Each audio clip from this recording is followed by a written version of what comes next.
자, anyway. 자, 오늘 할 거를 자, 해보도록 합시다. 이제 공부하도록 합시다. 자, 잡담은 그만하고. 자, 오늘은 아들러. 아들러 알죠? 처음 들어보는 사람 한번 손 들어봐요.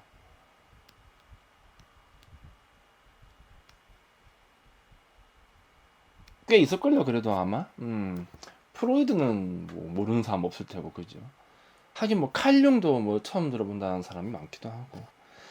아들러 같은 경우에는 뭐라고 해야 될까? 우리나라에서 그렇게까지 막 유명한 그런 사람은 아니었어요. 아, 진짜 한 사람 있네.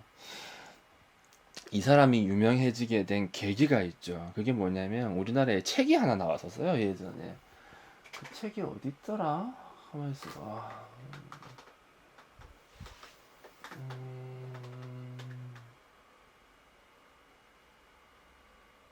못 찾겠다. 못 찾겠다.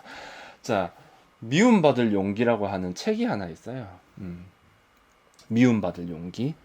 책 제목은 들어갔어요, 이거? 음. 이 책이 우리나라에 들어오면서 이제 굉장히 이 사람이 많이 알려지게 됐죠.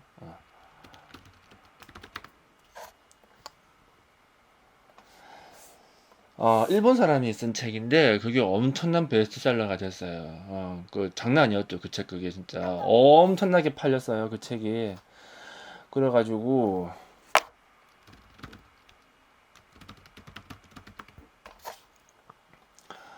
그 책이 이제 그 아들러의 이론을 가지고 이제 쓴 책이었거든요. 그 미움받을 용기 같은 경우에는 되게 좀 뒷이야기가 되게 많은 책이기도 하거든요.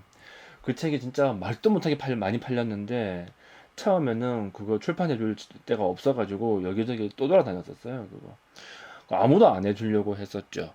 그런데 어느 한 출판사, 그러니까 좀 작은 출판사에서 그걸 맡았는데 그게 빵 터진 거예요. 왜 터졌을 것 같아요? 제목이 파랄이죠.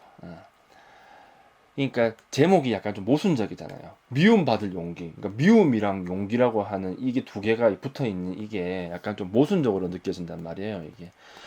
그래서 출판계에서는 제목을 지을 때 좀 모순적으로 짓는 게 좋다라는 식의 그것도 좀 있긴 해요, 사실. 왜냐면 그런 책들은 대부분 다 잘 됐으니까. 그래가지고 그래서 나도 좀 모순되게 지었거든요. 책 제목을 갖다가 나는 안 돼. 나는 안 되더라고. 나는 안 되고 빌어먹을. 씨, 이것도 되는 놈만 되고 안 되는 놈은 안 되는 거야. 그러니까 제가 이제 고심 끝에 내린 결론이 뭐냐면 이거는 운이다. 이거는 그냥 운의 영역이다. 그러니까 그렇게 생각을 하니까 마음이 편하더라고요. 아무튼 뭐 그랬죠. 그러니까 그 책이 나오면서 우리나라에 아들러라고 하는 사람이 유명해졌어요. 근데 그것도 역시 옛날 이야기가 돼버렸죠. 요즘은 이제 또 별로 뭐 딱히 뭐 관심 없죠. 제목 줘봐야 소용없어요. 제목 줘. 나는 이 제목을 짓고 나는 이 고독 제목을 딱 짓고 진짜 유레카했거든요. 진짜 이건 대박이다. 나는 이제 날라간다. 우와 그랬는데 안 되는 건 안 되는 거야. 어쩔 수는 없다는 거죠. 자 아무튼 그래가지고 우리나라의 그 미움받을 용기라는 책이 나오면서 네, 대박이 나고 그 다음부터 이제 아들러가 그러면 이제 우리 사회 전반으로 이제 널리 알려졌느냐 개뿔 그럴 리가 있겠어요. 자 그런 건 그런 일은 안 생겨요. 자 그리고 그 책만 잘 된 거지 또 그 책 자체도 그 작가 그 일본인 작가 이름은 모르겠는데 그 양반의 시선을 거친 아들러라는 걸 우리가 잊으면 안 돼요. 그러니까 우리가 어떤 철학이라고 하든 뭐 모든 인문학 전반이라고 하는 게 다 그런 게 좀 있는데 누군가가 써놓은 어떤 해설책을 만약에 읽잖아요. 그러면 어떤 문제가 생기냐면 우리는 그 사람을 곧바로 만나는 게 아니라 그 사람의 시각을 거친 거를 만난다. 이렇게 이해하시면 돼요. 그러니까 여러분이 나한테 지금 배우고 있잖아. 그럼 여러분은 나의 생각과 시선을 거친 거를 배우고 있는 거지. 알겠죠? 그렇기 때문에 다른 사람들한테서 만약에 배우게 되면은 또 약간 다르게 말할 수도 있어요. 또 그걸 가지고 또 따지는 사람도 있다? 내가 정말 이 생활 하면서 너무 그런 부분에 대한 스트레스가 좀 심해. 아무튼 뭐 그런 사람도 있어요, 진짜. 그럼 그 사람인 거지. 왜 나보고 난리야? 왜 나보고 난리야? 그럼 그 사람이 마음에 들면 그 사람한테 가서 배우면 되지. 왜 나보고 난리야? 아무튼 그렇다고 하는 거예요. 그럼 우리가 만약에 그 어떤 한 철학자나 어느 한 심리학자나 이 사람을 대짜고짜 만나려면 어떻게 하면 되느냐? 방법은 제일 좋은 거는 그 사람의 주제를 바로 읽으면 돼요. 그런데 그렇게 할 수가 없죠. 그렇게 할 자신도 없죠. 왜냐면 힘드니까. 자, 그렇기 때문에 이제 적당히 이제 개념만 잘 잡아가지고 이제 가면 되는 거고, 저 같은 경우는 웬만하면 저의 색깔은 웬만하면 좀 안 내비치려고 노력을 많이 하는 편이긴 해요, 사실. 좀 건조하게. 그러니까 자기 색깔이 내비치기 시작하면은 이제 거기에 오만 내용이 다 들어가거든요. 약간 뭐 정치적인 내용이 들어갈 수도 있고 뭐 오만 게 다 들어가기 때문에 그러면 또 항상 문제가 생기더라고. 역시 피곤해서 안 해요, 그것도. 자, 아무튼 뭐 그러합니다. 그런데 뭐 우리는 어떻게 할 것인가? 일단은 뭐 미움받을 용기 그 책이 굉장히 잘 쓰여진 책이라서 그거 약간 좀 기반으로 잡고, 또 우리나라에는 그 아들러의 저서가 별로 없어요. 뭐 들어온 게 없어. 뭐 개뿔 없어. 뭐가 없어. 그리고 또 책 자체가 뭐라고 해야 될까, 좀 체계적으로 썼다는 느낌이 좀 안 들어가지고 좀 그렇죠. 그래서 이제 좀 대략적으로만 한번 이야기를 해볼까 합니다. 근데 건조하게 해야 돼요. 안 돼. 특히 요즘은 좀 더 그게 좀 더 필요하기도 하죠. 그러니까 우리가 만약에 이 정신분석 학자를 다룬다라고 한다면 일단은 락강은 이제 얼추 거의 다 했잖아요 지금. 그리고 프로이드는 별로 하기서 잘 안 하는데 아무튼 그거 하고, 칼 용, 그리고 아들러 하나 하고, 또 누가 있냐면은 제가 주로 다루는 사람은 뭐죠, 저기 빅터 플랭클이라는 사람이 있어요. 빅터 플랭클. 요거 하나 있고, 다음 또 누구 있었지? 저 사람 이름 뭐더라? 그래. 빌헬름 라이히라는 사람도 있죠. 저는 이렇게 한 6명 정도를 다루거든요. 자, 아무튼 그래서 다 다룰 수 있으면 좋은데, 우리가 이것들을 이제 다룰 때 먼저 주의해야 할 점이 무엇이냐면은, 모든 정신분석 학자들이 똑같은 이야기를 하는 건 아니다. 조금씩은 다른 개념을 이야기를 많이 하고요. 이게 약간 좀 충돌되기도 해요. 빅터 플랭클이라는 사람이 있어요. 다음에 언젠가 한번 얘기해 줄게요. 자, 그래가지고 좀 다양한 이야기들을 하고 있거든요. 그래서 그것들을 갖다가 좀 모순되게 생각하면 안 되고, 각자의 체계가 조금씩 다르다라고 생각하시면 돼요. 그리고 또 이 정신분석이라, 그러니까 어느 특정한, 그러니까 정신분석뿐만 아니라 어느 특정한 학문이 발전하기 위해서 가장 필요한 건 무엇이냐면은 개념이 굉장히 많이 나와줘야 돼요. 개념이 굉장히 풍부하게 나와줘야 되거든요. 그렇게 했을 때 이제 다양한 사례에 적용이 가능한데, 정신분석은 사실 그런 게 좀 부족하긴 하죠. 아주 많이 되지 않았으니까. 왜겠어요, 이게. 결국 이거는 치료 목적이거든요. 이 학문이 나온 이유 자체가. 사실 뭐, 그, 정신분석이라고 하는 거, 요걸 이제 나한테 직접적으로 적용을 해가지고 이제 치료받으려고 하면 돈이 너무 많이 들고 그런 문제가 있기 때문에, 요거 한번 상담 한번 받으려면 진짜 회당 뭐 돈이 어마무시합니다. 근데 해가지고 이게 나한테 효과가 있을지 그것도 잘 몰라요. 이거 완전 뭐 아니면 도야. 완전 복불복이야. 그런 문제가 있고, 또 요즘은 또 다른 또 심리학 계통이 너무 많이 발전했기 때문에 또 굳이 이거를 할 필요가 없기도 하죠.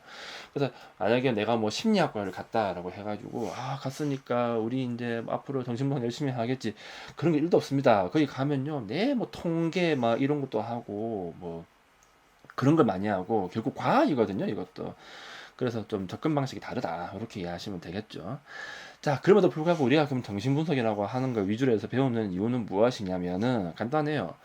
우리가 이거 가지고 누군가를 뭐 상담한다거나 그런 거는 절대 하시면 안 되고, 그냥 어떤 뭐 소설이나 문학이나 뭐 영화나 아니면 뭐 그림이나 이런 것들을 좀 더 좀 잘 이해할 수 있는 어떤 도구? 그 정도로만 활용하려고 생각하시면 돼요. 그 이상을 넘어서면 안 돼요. 그 이상을. 우리가 감히 그런 걸 할 수 있는 것도 아니고, 또 요만한 거 하나 배웠다고 요거 가지고 막 사람을 평가하면 안 돼. 그런 식으로 행동하면 안 되고, 그냥 뭐 영화 정도나 바라보는 그 정도? 그 정도로만 활용한다. 그렇게 이해하시면 될 거예요. 자, 그럼 우리는 이제 무엇을 볼 거냐? 아들러의 개념을 볼 거예요.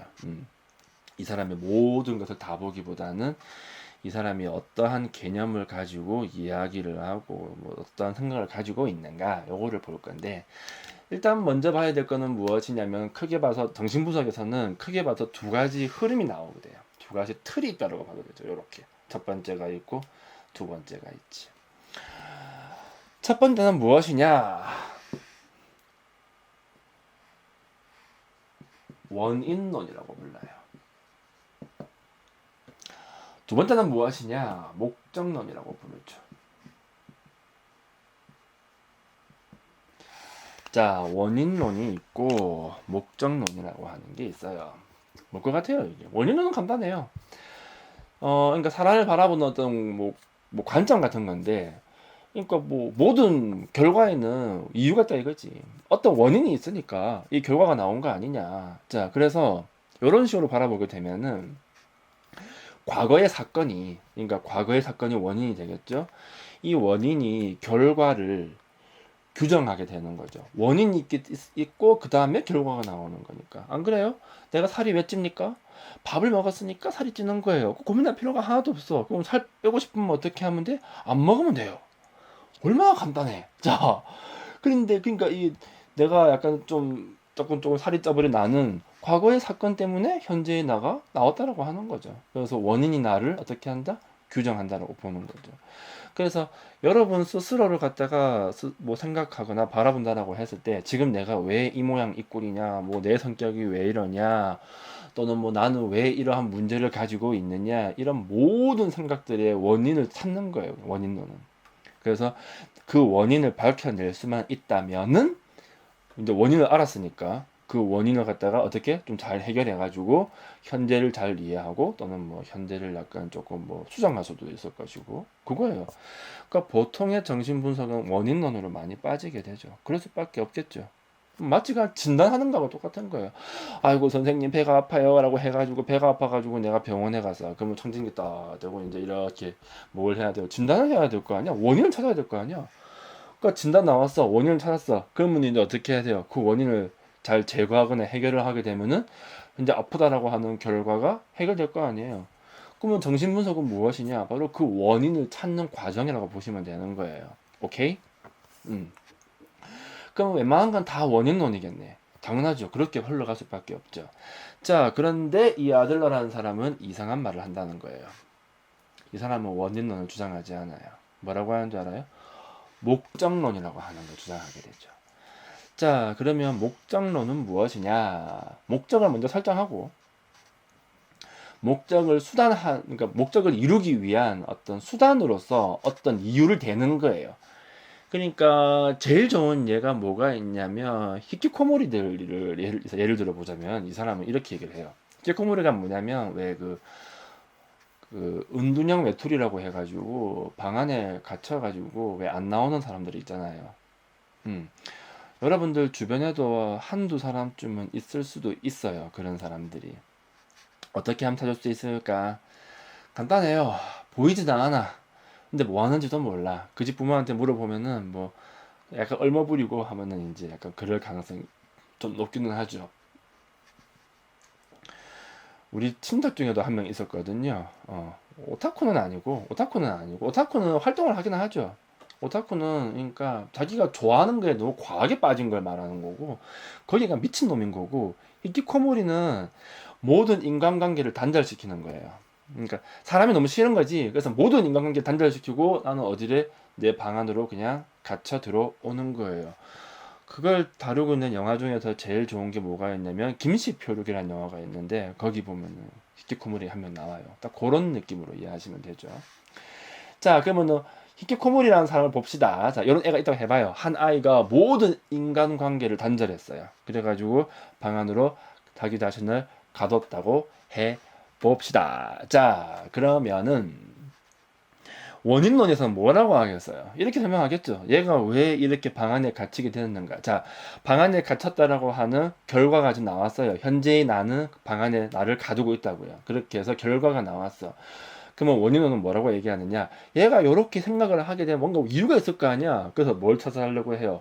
과거를 찾아보려고 하는 거죠. 그러니까 과거를 분석하고 찾아보고 해서 무엇이 이 아이에게 이런 큰 충격을 주었는가. 그래서 기억들 하나하나를 다 되짚어 보는 거예요. 그게 원인론이에요. 그러니까 그걸 알아내게 되면은 그걸 가지고 뭐 할 수 있다? 치료할 수 있습니다. 라고 생각을 하는 거죠. 근데 목적론은 뭐라고 하는 줄 알아요? 얘네들은 좀 생각을 좀 바꿔요. 이렇게 생각하게 되는 거죠. 얘는 뭐 원인이고 지하리고 다 필요 없고 그냥 얘는 그냥 내가 밖에 나가지 않겠다라고 하는 목적이 이미 설정이 됐어요. 목적이 이미 설정이 되어 있는 상태에서 그 목적을 이루기 위해서 핑계를 댄다는 거죠. 그래서 과거의 어느 한 순간이나 이런 것들을 갖다가 막 핑계 삼는다라고 생각을 하는 거예요. 그래서 과거의 사건 때문에 이거를 고치는 게 아니라 얘는 현재 목적이 정해져 있고 그 목적을 이루기 위해서 오만 가지 핑계를 가지고 있다. 이런 식으로 이제 이야기를 하게 된다라고 하는 거죠. 이게 왜 문제가 되냐면 왜 문제가 될 것 같아요, 이게? 이게 좀 약간 좀 위험한 생각일 수도 있어요. 왜냐면 예를 들어서 우울증 환자가 나 있다고 해봅시다. 자, 우울증이라고 하는 거는 대부분 다 말 그대로 약간 병세예요, 그거는. 그쵸? 자, 예를 들면 뭐 뇌에 어떤 무슨 뭐 호르몬이 문제라고 했나? 아무튼 뭐 어떤 문제가 있게 되는 것이고, 그래서 그 문제를 해결하기 위해서 보통 약을 처방 먹고 먹게 되잖아요. 그죠? 그러면 원인론에 따르면은 네가 왜 우울증에 빠졌느냐? 그냥 분석해 보는 거예요. 그렇게 해가지고 뭔가 문제가 있으면 약 줘가지고 해결하고. 근데 목적론에 따르게 되면 이런 극단적인 말이 나올 수가 있어요. 네가 우울증에 빠지고 싶다라고 하는 어떤 목적이 있고 그걸 갖다가 뭔가 우울증이라고 하는 걸로 뭔가 핑계를 댄다 이런 식으로 말할 수가 있거든요. 그러니까 약간 위험하기는 한데 또 한편으로는 이게 뭐 아주 또 틀린 말도 아니기도 해요, 사실. 자, 목적론에 입각한 사람 중에서 제일 흔하게 볼 수 있는 게 어떤 부류의 사람이냐면은 그 왜 시험 공부하는 사람들 있죠. 내가 시험 공부를 좀 오래 했잖아. 그래서 내가 잘 알아. 그 부분에 대해서. 내가 또 시험 썰을 또 한번 또 풀어봐야겠네. 자, 여기 들어와 계신 분들은 좀 나이가 좀 다들 좀 연세가 대부분 좀 되죠. 그래도 한 4, 50대, 30대 혹시 누구 있습니까? 손 들어봐요. 뭐 없을 것 같은데. 자, 그리고 여러분들 대부분 다 아들, 따님도 다 있을 거고, 그죠? 자, 그러면 이제 이 시험이라고 하는 게 남의 일이 아니라는 거지. 자, 시험은 참 많아요, 대한민국에. 옛날에는 사법시험도 있었고, 행정고시도 있었고, 외무고시도 있었고, 뭐, 또 뭐 있었냐, 뭐 행시도 여러 개로 갈려요. 법원에서 일하는 행시가 있고, 국회에서 일하는 행시가 있고, 행정부에서 일하는 행시도 있고, 정말 다양한 시험들이 있다라고 하는 거죠. 자, 이 시험들의 특징이 뭔지 압니까? 과목이 조금씩은 다 겹쳐요. 음? 오, 그래서 이 굉장히 좀 특이한 20대인 거죠, 이제. 자, 나는 여기서 살면서 20대는 또 처음 보네. 참. 자, 그래. 시험이 되게 많다는 거. 그러니까 이런 시험도 있고 저런 시험도 있고 이런 시험도 있고 특징은 무엇이냐면은 과목이 다 겹친다라고 하는 거. 그러면은 이제 어떤 현상이 생기는지 알아요? 자, 여러분이 만약에 주변에 시험 공부하는 애들이 있으면은 걔를 볼 때 제일 조심해야 될 게 뭐냐면은 시험 쇼핑하는 걸 되게 조심해야 돼요. 시험 쇼핑이 뭐냐면은 과목이 겹치는 시험들을 갖다가 쭉 나열해 가지고 동시다발적으로 하는 거죠. 난 이것도 하고 저것도 하고 이것도 하겠다라고 하는 거예요. 자, 이게 왜 문제가 될 것 같아요? 이런 식으로 행동을 하게 되면은 핑계가 되는 거예요. 핑계가. 어떤 핑계가 될 수 있겠어요? 내가 지금 오늘 시험 치러 가지 않을 핑계가 나온다고요. 그러니까 저도 수험 생활을 굉장히 오래 했거든요. 그러다 보니까 이게 뒤로 가면 갈수록 그런 애들이 하나둘 나오기 시작해요. 사법시험 계속 떨어지거든. 계속 떨어지니까 안 되는 거야. 그러니까 과목 겹치는 다른 거를 갖다가 넘어가는 거예요. 그러다가 딱 시험 날이 되면 어떻게 하느냐? 시험 치러 안 가는 거죠. 왜 그러겠어요? 그러면서 뭐라고 하는 줄 알아요? 막 핑계를 대요. 막 이런저런. 자, 요런 애들이 이제 목동령에 따르면은 딱 맞아 떨어지는 거예요, 이게. 걔의 목적은 뭘 것 같아요? 시험 붙는 게 목적일까? 자, 옛날에, 지금은 이제 없는데, 옛날에 신림동 같은 데 가보면요. 옛날에 신림동은 약간 좀 사법시험의 메카였잖아요. 그죠? 지금은 사법시험이 없어져 버렸으니까. 거기 가보면요. 약간 좀 그런 사람들이 있어요. 그러니까 얘는 시험 공부를 하기는 하는데 정말 시험 붙는 게 목적일까라는 그런 의문을 두는 애들이 진짜 많아요. 그러니까 어떤 느낌 받아주냐면은 마치 시험 공부를 하고 있는 자기 자신의 모습을 갖다가 끝까지 늘어붙이려고 하는 거죠. 왜겠어요? 현실로 나가기 너무 무섭거든요. 그게 이제 이놈의 목적이 되어버린단 말이에요. 그러면 어떻게 합니까? 이제 그다음부터 핑계를 대기 시작하는 거예요. 가지 핑계를 다 대요. 그러니까 걔들하고 술 먹고 있으면요 별별 소리가 다 나와. 그래놓고 시험 날에는 시험 치러 안 갑니다. 그리고 오만 가지 이유를 다 얘기하게 되는 거죠. 그렇게 해서 어떻게 하느냐, 시험을 쇼핑하는 거예요. 만약에 여러분의 자녀분이 만약에 그런 짓거리를 하고 있다라고 한다면 그 바로 돈 끊어야 됩니다. 그거 도와주면 안 돼요. 걔는 못 붙습니다. 걔는요 수험 생활을 끌어나가는 게 목적이 돼버려요. 자, 그런 애들이 은근이다라고 하는 거죠. 이런 애들을 만약에 이 목적론으로 바라본다라고 한다면은 딱 정확하게 맞아떨어지긴 되겠죠. 오케이? 알겠죠? 자, 이거예요. 자, 그럼 아들론은 어떻게 바라보느냐? 이 원인론을 부정해요. 에헤이, 이거는 말이 안 돼, 이 양반아. 자, 그래가지고 얘는 오로지 목적을 통해서만 이야기를 하게 되는 거죠. 그래서 한 인간의 삶이라고 하는 것은 경험에 의해서 결정되는 것이 아니라 그 경험에 내가 어떤 의미를 부여하느냐에 따라서 결정되는 것이다 라고 하는 거예요. 그러니까 뭐 예를 들면 이런 거 있잖아요. 자, 똑같이 되게 불행한 환경에서 태어난 사람이 있다라고 해봅시다. 자, 아주 안 좋은 환경에 태어났다고 해봐요. 그럼 원론에 따르면은 꼭 그렇게 말을 해. 얘가 이 모양 이 꼴인 이유는 불행한 가정사 때문입니다. 뭐 그렇게 말을 할 수도 있겠죠. 그런데 아들라의 생각은 그게 아닌 거예요. 아니야, 그게 아니고 과거가 어떻게 되어 있다 하더라도, 아무리 네가 불행한 삶을 살았다 하더라도, 모든 안 좋은 환경에서 태어난 애들이 전부 다 안 좋게 사는 거는 아니라는 거지. 그러면 그 차이는 어디서 나오느냐? 원인론으로 본다면은 다 같이 안 좋은 환경이었으니까 다 망가져야 돼. 그건 말이 안 되지 않느냐? 중요한 건 무엇이냐면은 과거를 바라보는 관점이라는 거죠. 그리고 과거를 바라보는 관점은 누가 정하느냐? 내가 정해요? 네가 정해요? 내가 정한다는 거예요. 그러니까 내가 어떤 식으로 의미를 부여하느냐에 따라서 지금의 내가 달라진다라고 하는 거죠. 그러면 이게 어떤 의미로 다가가게 되겠어요?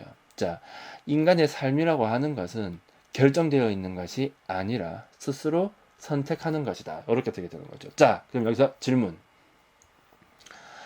아들러는 락강과 같은 결에 서 있을까? 완전히 반대의 선상에 서 있을까?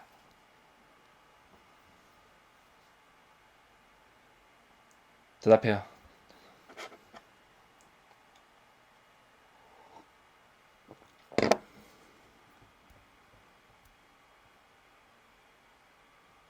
아, 왜 아무도 대답을 안 하지? 다시. 아들러는 락강과 같은 선상에 서 있는 사람일까? 완전 반대 선상에 서 있는 사람일까?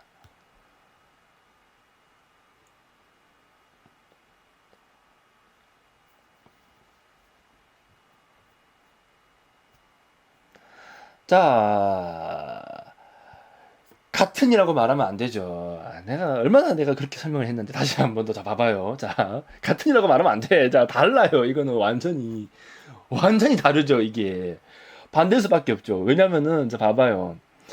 락강의 이론에 따르게 되면은 자, 항상 타자가 중요해져요. 말했잖아.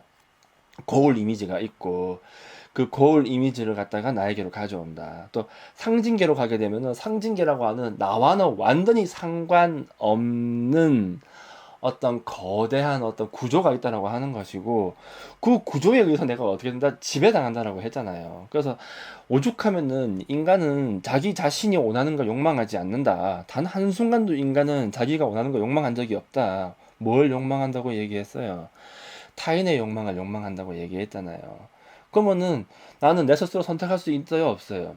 나는 나 스스로 선택할 수 있는 게 아무것도 없다라고 하는 거예요. 완전히 그냥 지배당한다라고 보는 거죠. 무엇에 의해서? 언어에 의해서, 사회 구조에 의해서, 또는 내가 좀 이상적으로 바라보는 어떤 타인에 의해서 끊임없이 영향을 받는다라고 보는 거예요. 그러니까 인간의 주체는 나 스스로 무언가 만들어 나갈 수 있는 여지가 하여튼 또 없다라고 볼 수가 있죠. 하지만 또 아예 없다라고 보지는 않는데 좀 많이 자유로울 수 없다라고 보는 거예요. 그래서 좀 더 그 안에서 나답다라고 말할 수 있는 좀 자유로움을 찾으려고 보는 거죠.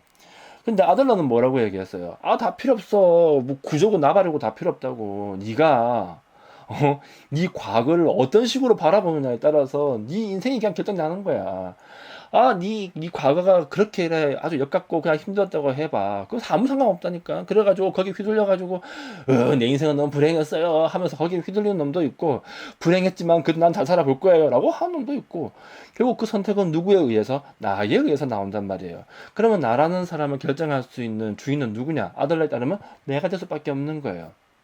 오케이? 그렇기 때문에 완전히 반대선상이 된다고 하는 거죠.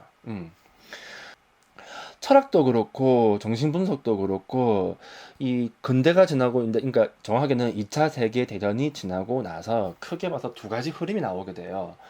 첫 번째 흐름은 이제 뭐냐면은 그 실존주의 계통이 있잖아요. 그래가지고 실존주의 그냥 내가 아주 간단 안 돼. 어려우면 안 돼. 이걸 어렵다고 하면 안 돼요. 자, 정말. 자, 아무튼 다시 돌아가서. 자, 실존주의 계통을 내가 딱 한마디로 내가 아주 간략하게 요약해 볼게요. 그냥 이건 이거야. 그냥 니 꼴린 대로 살아라 이거예요. 그냥 니 꼴린 대로 살라고. 그냥 이게 다야. 아무것도 없어. 그냥 따지고 보면. 그래서 나는 열심히 내 꼴린 대로 살고 싶어 살려고 와 그래 내 꼴린 대로 살자 씨 내가 내 인생의 주인이야 많이 나오고 싶다고 니체 짱 하면서 그런데 이 구조주의라고 하는 게 나오면서 뭐라고 하는 줄 알아요? 니는 니 꼴린 대로 살 수가 없어. 왠 줄 알아? 너는 구조의 지배를 당하고 있으니까. 그래서 너는 구조 안에서 잡히는 것이고 너는 구조에서 벗어날 수 있는 방법이 없다라고 얘기를 하는 거예요. 자, 이렇게 두 가지 흐름이 나옵니다. 어느 쪽이 훨씬 더 힘을 받았을 것 같아요? 실존주의 쪽일까? 구조주의 쪽일까? 얘기해봐요. 실존 쪽일까? 구조 쪽일까?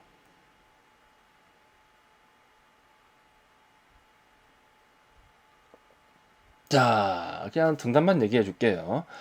구조주의 쪽으로 훅 빠집니다. 왜 그러냐면은 구조주의는 약간 좀 과학적이에요. 과학적이라고요. 실존주의는요? 이거는 솔직하게 얘기해서 철학이야. 이거는 그냥 그냥 논리라고요. 그냥 사변 논리 그냥. 그러다 보니까 근데 구조주의 같은 경우에는 철저하게 약간 좀 과학적인 측면으로 접근을 많이 합니다. 현대는 과학의 시대잖아. 옛날처럼 이제 인문학이 힘을 써주는 시대가 아니라고요. 막 내 꼴대로 살자 이거 이제 안 된다 이거. 그래가지고 이제 구조주의 쪽이 많이 힘을 받게 되는 거예요. 그런데 요 두 가지 틀이 정신분석에서도 그대로 이어지는 거예요. 실존주의랑 비스무리한 애들도 있고 구조주의 쪽으로 빠진 애들도 있고 그래서 락강이 나오고 아들러가 나오는 거야. 둘도 이렇게 딱 갈리는 거예요. 이렇게 알겠죠? 그래서 아들러가 그렇게 큰 힘을 받지 못하는 거예요. 왜냐면 오늘날에는 실존주의가 그렇게 인기가 없거든요. 인기가 없나? 그건 아니고 요즘은 다시 또 실존주의가 되게 많이 또 부각되고 있기는 하죠. 왜냐? 사람들은 결국 어느 쪽을 좋아할 것 같아요. 사람들이 좋아하는 건 뭘까? 실존주의 쪽일까? 구조주의 쪽일까? 어떤 말을 더 듣기 좋아할 것 같아요? 특히 여기 여성분들 많으니까 한번 얘기해봐. 구조주의가 좋아? 실존주의가 좋아? 고민할 거 하나도 없어요. 다 실존주의를 좋아하죠. 아니 내 인생 내 꼴린 대로 살 거다라고 하는 게 훨씬 낫지. 뭔 놈의 그놈의 구조 얘기하고 니는 구조에 사로잡힌 인간이다 했었는데 하나도 모르겠어. 그러니까 짜증난다는 거야. 근데 실존주의는 얼마나 좋아. 깔끔하고 심플하고 그리고 나는 뭔가 봐봐. 구조주의에 따르게 되면요. 자 여기 좀 연령대가 좀 높으신 여성분들 많으니까 여러분들이 그렇게 살아온 거는 마치 구조 때문이니까 마치 좀 어쩔 수 없다라고 하는 그런 느낌을 되게 주기가 쉽게 되는데 실존주의로 가게 되면요 얼마나 좋아요. 그냥 그래 맞아 나는 이제부터 새로운 인생을 살아갈 수 있어 내 맘대로 살아볼 거야 라고 말하기 얼마나 좋아요. 그래서 요즘은 다시 또 실존주의가 잘 올라오고 있기도 하죠. 그러면 저 같은 경우는 어떻게 하느냐 대부분 실존주의를 위주로 얘기를 해줍니다. 구조주의는 거의 말을 하지 않아요. 왜 안 하는지 알겠죠? 웬만하면 안 해줘요, 진짜. 웬만해서는 진짜 이 꽉 깨물고 돌아가지 않는 이상에서는 웬만하면 말을 안 하고 그냥 실존주의를 주로 다루게 되죠. 그럴 수밖에 없는 뭐 왜냐면 나도 이것도 그렇지 않겠어요? 그리고 사람들이 또 듣기 좋은 말을 좀 해줘야 되는 뭐 그런 게 있거든요. 어쩔 수가 없어. 그래서 만약에 한 3회 정도 수업이 진행된다. 그러면 다 실존주의야. 5회 정도 진행이 된다. 그러면은 한, 한 4개는 실존주의하고 하나는 구조주의하고 한 10회 들어간다. 그러면은 이제 아예 철학사를 해버려요. 처음부터 끝까지. 그런 식으로 들어가게 되죠. 당연히 나는 그냥 주로 구조주의를 가지고 이게 공부를 많이 했으니까요. 자, 아무튼 알겠죠? 그러니까 그게 아들러라는 사람이에요. 그래서 아들러는 철학에다가 비유를 하게 되면 실존주의랑 또 비슷무리한 사람이고요. 그러다 보니까 목적론 이런 걸 따지게 되죠. 원인은 별로 좋아하지 않아요. 그래서 인간은 항상 어떻게 된다? 내 삶은 누군가에 의해서 결정되어 있는 것이 아니라 내 스스로 선택하는 것이다. 그래서 선택이라고 하는 것은 나의 과거를 바라보는 나 자신의 관점을 얘기하는 거예요. 내가 나의 과거를 어떤 식으로 바라볼 것이냐에 따라서 지금의 나는 얼마든지 달라질 수 있다라고 하는 걸 얘기하는 거죠. 또 그 말의 의미는 무엇이냐? 나는 결정되어 있는 것이 아니라 얼마든지 뭐 할 수 있다? 바뀔 수 있다라고 하는 거예요. 이때 변하는 건 뭐겠어요? 현재의 나가 바뀌는 것과 과거의 나가 바뀌는 것과 과거의 나가 바뀌는 거죠. 과거의 나를 바라보는 관점에 따라서 과거의 나는 얼마든지 바뀔 수 있어요. 그러니까 나의 과거를 바라보면서 오로지 불행했다라고 해버리게 되면요, 그 순간은 모든 순간이 지옥이 돼버리게 되겠죠. 하지만 또 관점을 바꿔가지고 아니야 행복했어라고 하게 되면요, 그 안에서 또 막 좋은 순간들을 되게 찾아볼 수 있거든요. 똑같은 하나의 순간이긴 하지만은 어떤 방향에서 바라보느냐에 따라서 완전 다른 의미로 그러니까 다른 의미로 다가올 수 있는 게 나의 과거라는 거예요. 그 과거를 결정 지을 수 있는 건 누구이냐? 바로 나라는 거죠. 오케이? 그게 아들러라는 사람이 되는 거예요. 그래서 미움받을 용기가 인기 많았던 게 이런 부분 때문인 거예요. 방금 말했잖아. 락강 책이 잘 팔렸어요. 아들러 책이 잘 팔렸어요. 락강 책은 안 팔립니다. 락강 책 그거는 팔리는 책이 아니야. 왜냐? 락강 책은 미친 책이 돼가지고 더럽게 어려워. 무슨 말인지 하나도 몰라. 내가 맨날 얘기하는데 진짜 어려워요. 그 책은. 아니 뭐 읽으라고 써놓은 건지 뭐 하라는 건지 모르겠는데 이 구조주의자들은 또 그런 게 있어요. 한마디도 못 알아듣겠는데 무슨 의미가 있냐고. 근데 아들러 봐봐. 미움받을 용기 봐봐. 읽었으면 막 이해가 돼요. 너무 쉽고. 왜냐면 그럴 수밖에 없잖아요. 구조를 설명할 필요가 없잖아. 그러니까 그런 거예요. 이게 실존주의 계통으로 빠지니까. 그러니까 훨씬 더 귀에 잘 들어오기도 하고 읽기도 다 좋기도 하고. 근데 락강은요, 그놈의 소시리부터 들어가야 돼요. 그놈의 언어학부터 들어가야 된다고. 그러니까 사람들이 도망가는 거죠. 아유 짜증나, 그죠? 그래가지고 락강 책을 좀 쉽게 볼 수 있는 책을 뭐 소개해 줄까요? 없어요, 그런 거는. 그런 게 어디 있어, 씨. 그런 거 없어. 그냥 내가 얘기해 준 것만 그냥 이해해도 이 정도면 충분하지 않나? 이 정도면 충분. 자, 아무튼 그래 합니다. 자, 그다음 두 번째를 볼까?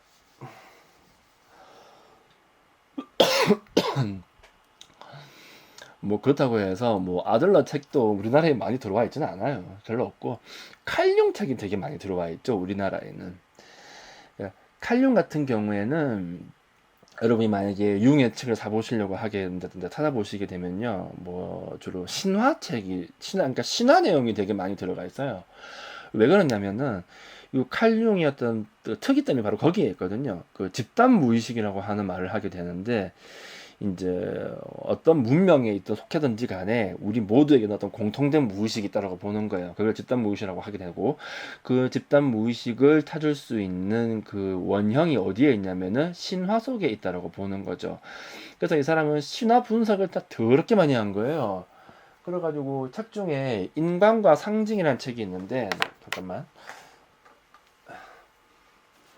요건데, 자, 요 책이에요. 요거 이쪽은 다 발해버렸고 요런 책이 하나 있는데, 이 책이 칼융 책 중에서는 제일 괜찮은 책이죠. 그래가지고 죄다 신화 얘기밖에 없어요. 근데 이 사람도 신화적으로 접근하지 말고 좀 다르게 접근을 하게 되면은 되게 재밌는 부분이 많기도 하죠. 자, 그럼 다시 아들러로 돌아가서, 자, 그러면 아들러는 또 뭐라고 얘기하느냐? 자, 아들러는 또 이야기를 하나 하게 돼요. 자, 모든 인간은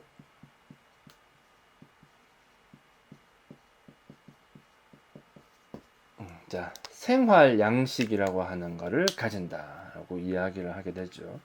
생활 양식이 뭘까요, 그러면? 그냥 간단해요, 그냥. 내가 생각하는 삶에 대한 어떤 태도, 뭐 생각이나 또는 뭐 내가 평소에 하는 뭐 행동 같은 거 있잖아요. 그런 것들을 갖다가 그냥 통칭해가지고 그냥 생활 양식이다라고 말을 하게 되죠. 자, 그러면 이 생활 양식이라고 하는 건 무엇이냐면은, 자, 그러니까 우리가 평소에 어떤 뭐 내 삶을 바라보는 태도나 행동이 왜 이런 식으로 고정되어 있는가, 그걸 살펴보는 거예요. 그래서 보통 이 사람 같은 아들러 같은 경우에는 나한테 무엇이 주어져 있는가 이거를 고민하기보다는 좀 나한테 주어져 있는 거를 어떤 식으로 활용하는 것이 나은가 그거를 생각하는 게 훨씬 더 낫다라고 보는 거죠. 이 사람이 이야기를 왜 했냐면은 왜 주변에 그런 사람 혹시 본 적이 있으신가? 은근 많은데 자기 뭐 환경이나 특히 자기 부모를 갖다가 되게 원망하는 사람 되게 많잖아요. 그러니까 나도 되게 부자인 엄마 아버지 앞에서 태어났으면 얼마나 좋았을까.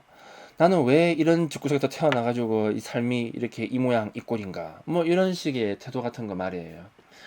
자, 그러다가 그런 식으로 이제 나의 어떤 과거의 어떤 환경이나 뭐 그런 것들을 하나하나 따져가지고 이제 그거를 갖다가 좀 안 부정적으로 이제 의미를 부여하게 되면은 이제 현재의 자기 자신에 대한 모습이 나온다라고 하는 거죠.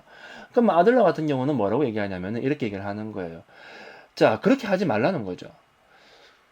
나한테 무엇이 주어져 있는가? 그 백날 고민해봤자 답도 없는 거 뭐하러 고민하냐고요. 네가 그렇게 태어난 거는 내가 어떻게 할 수 있는 게 아니잖아. 다만 이제 어떻게 했으면 좋겠다.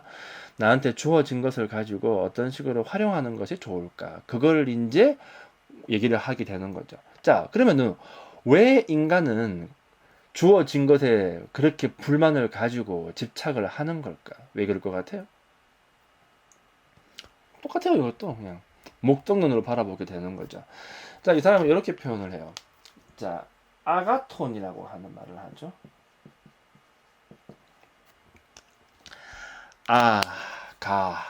아가톤. 뭔 뜻이냐면, 그냥 선이에요, 선. 자, 아가톤은 선을 의미합니다. 자, 그러면 선이라고 얘기하니까 약간 좀 어떤 느낌이 많이 들어요? 약간 조금 도덕적인 느낌이 좀 살짝 들죠? 자, 우리 이번 다음에 언젠가 한번 내가 또 윤리를 한번 얘기하지만 참 맨날마다 한다고 말만 하고 이게 참 이거 뭐 언제 다 할 거야 이거. 자, 선이라고 하는 말을 듣게 되면은 어떤 느낌이 좀 많이 들어요?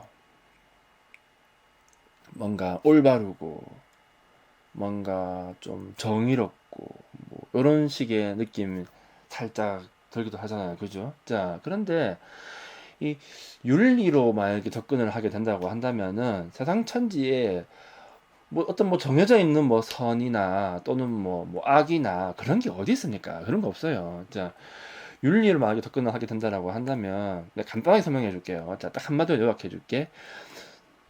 논리 일관성이에요. 음, 논리 일관성이라고요. 뭐냐면은 자, 예를 하나 들어볼게요. 자, 여러분이 여러분이 빵집 주인이라고 해봅시다. 자, 빵집 주인이야. 좋아. 근데 바깥에 어느 한 거지 한 명이 왔어요. 근데 이 거지가 뭐라고 하는 줄 알아요? 자, 죽기 직전에 거지예요. 빵 한 개만 주세요.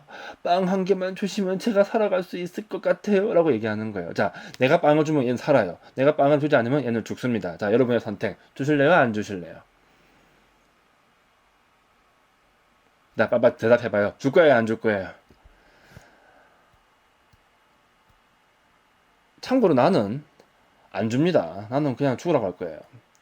지독한 인간. 나 지독한 인간이야. 그죠? 자, 근데 여러분은, 자, 다 준다라고 생각을 했죠. 이거 물어보면 다 준다라고 해요. 자, 질문을 바꿔볼게요. 자, 여러분 집 앞에 매일매일 하루도 안 빠지고 10,000명의 사람들이 옵니다. 10,000명의 사람들이 와가지고 얘기를 하는 거예요. 자, 다 안 주면 굶어 죽어. 줄 거예요?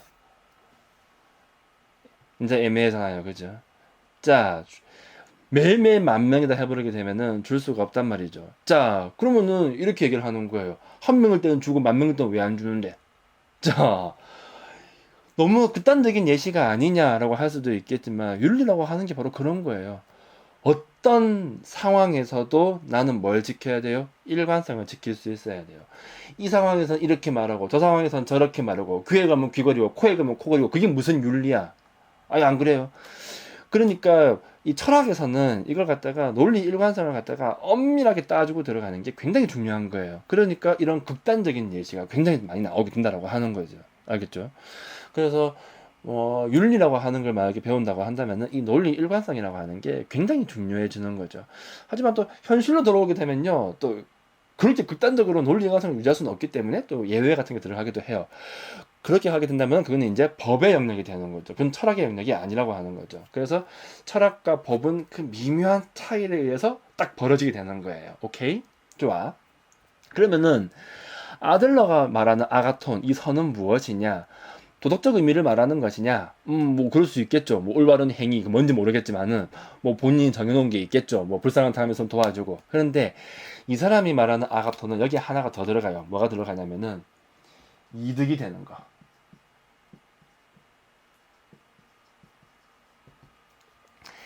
나한테 득되는 거.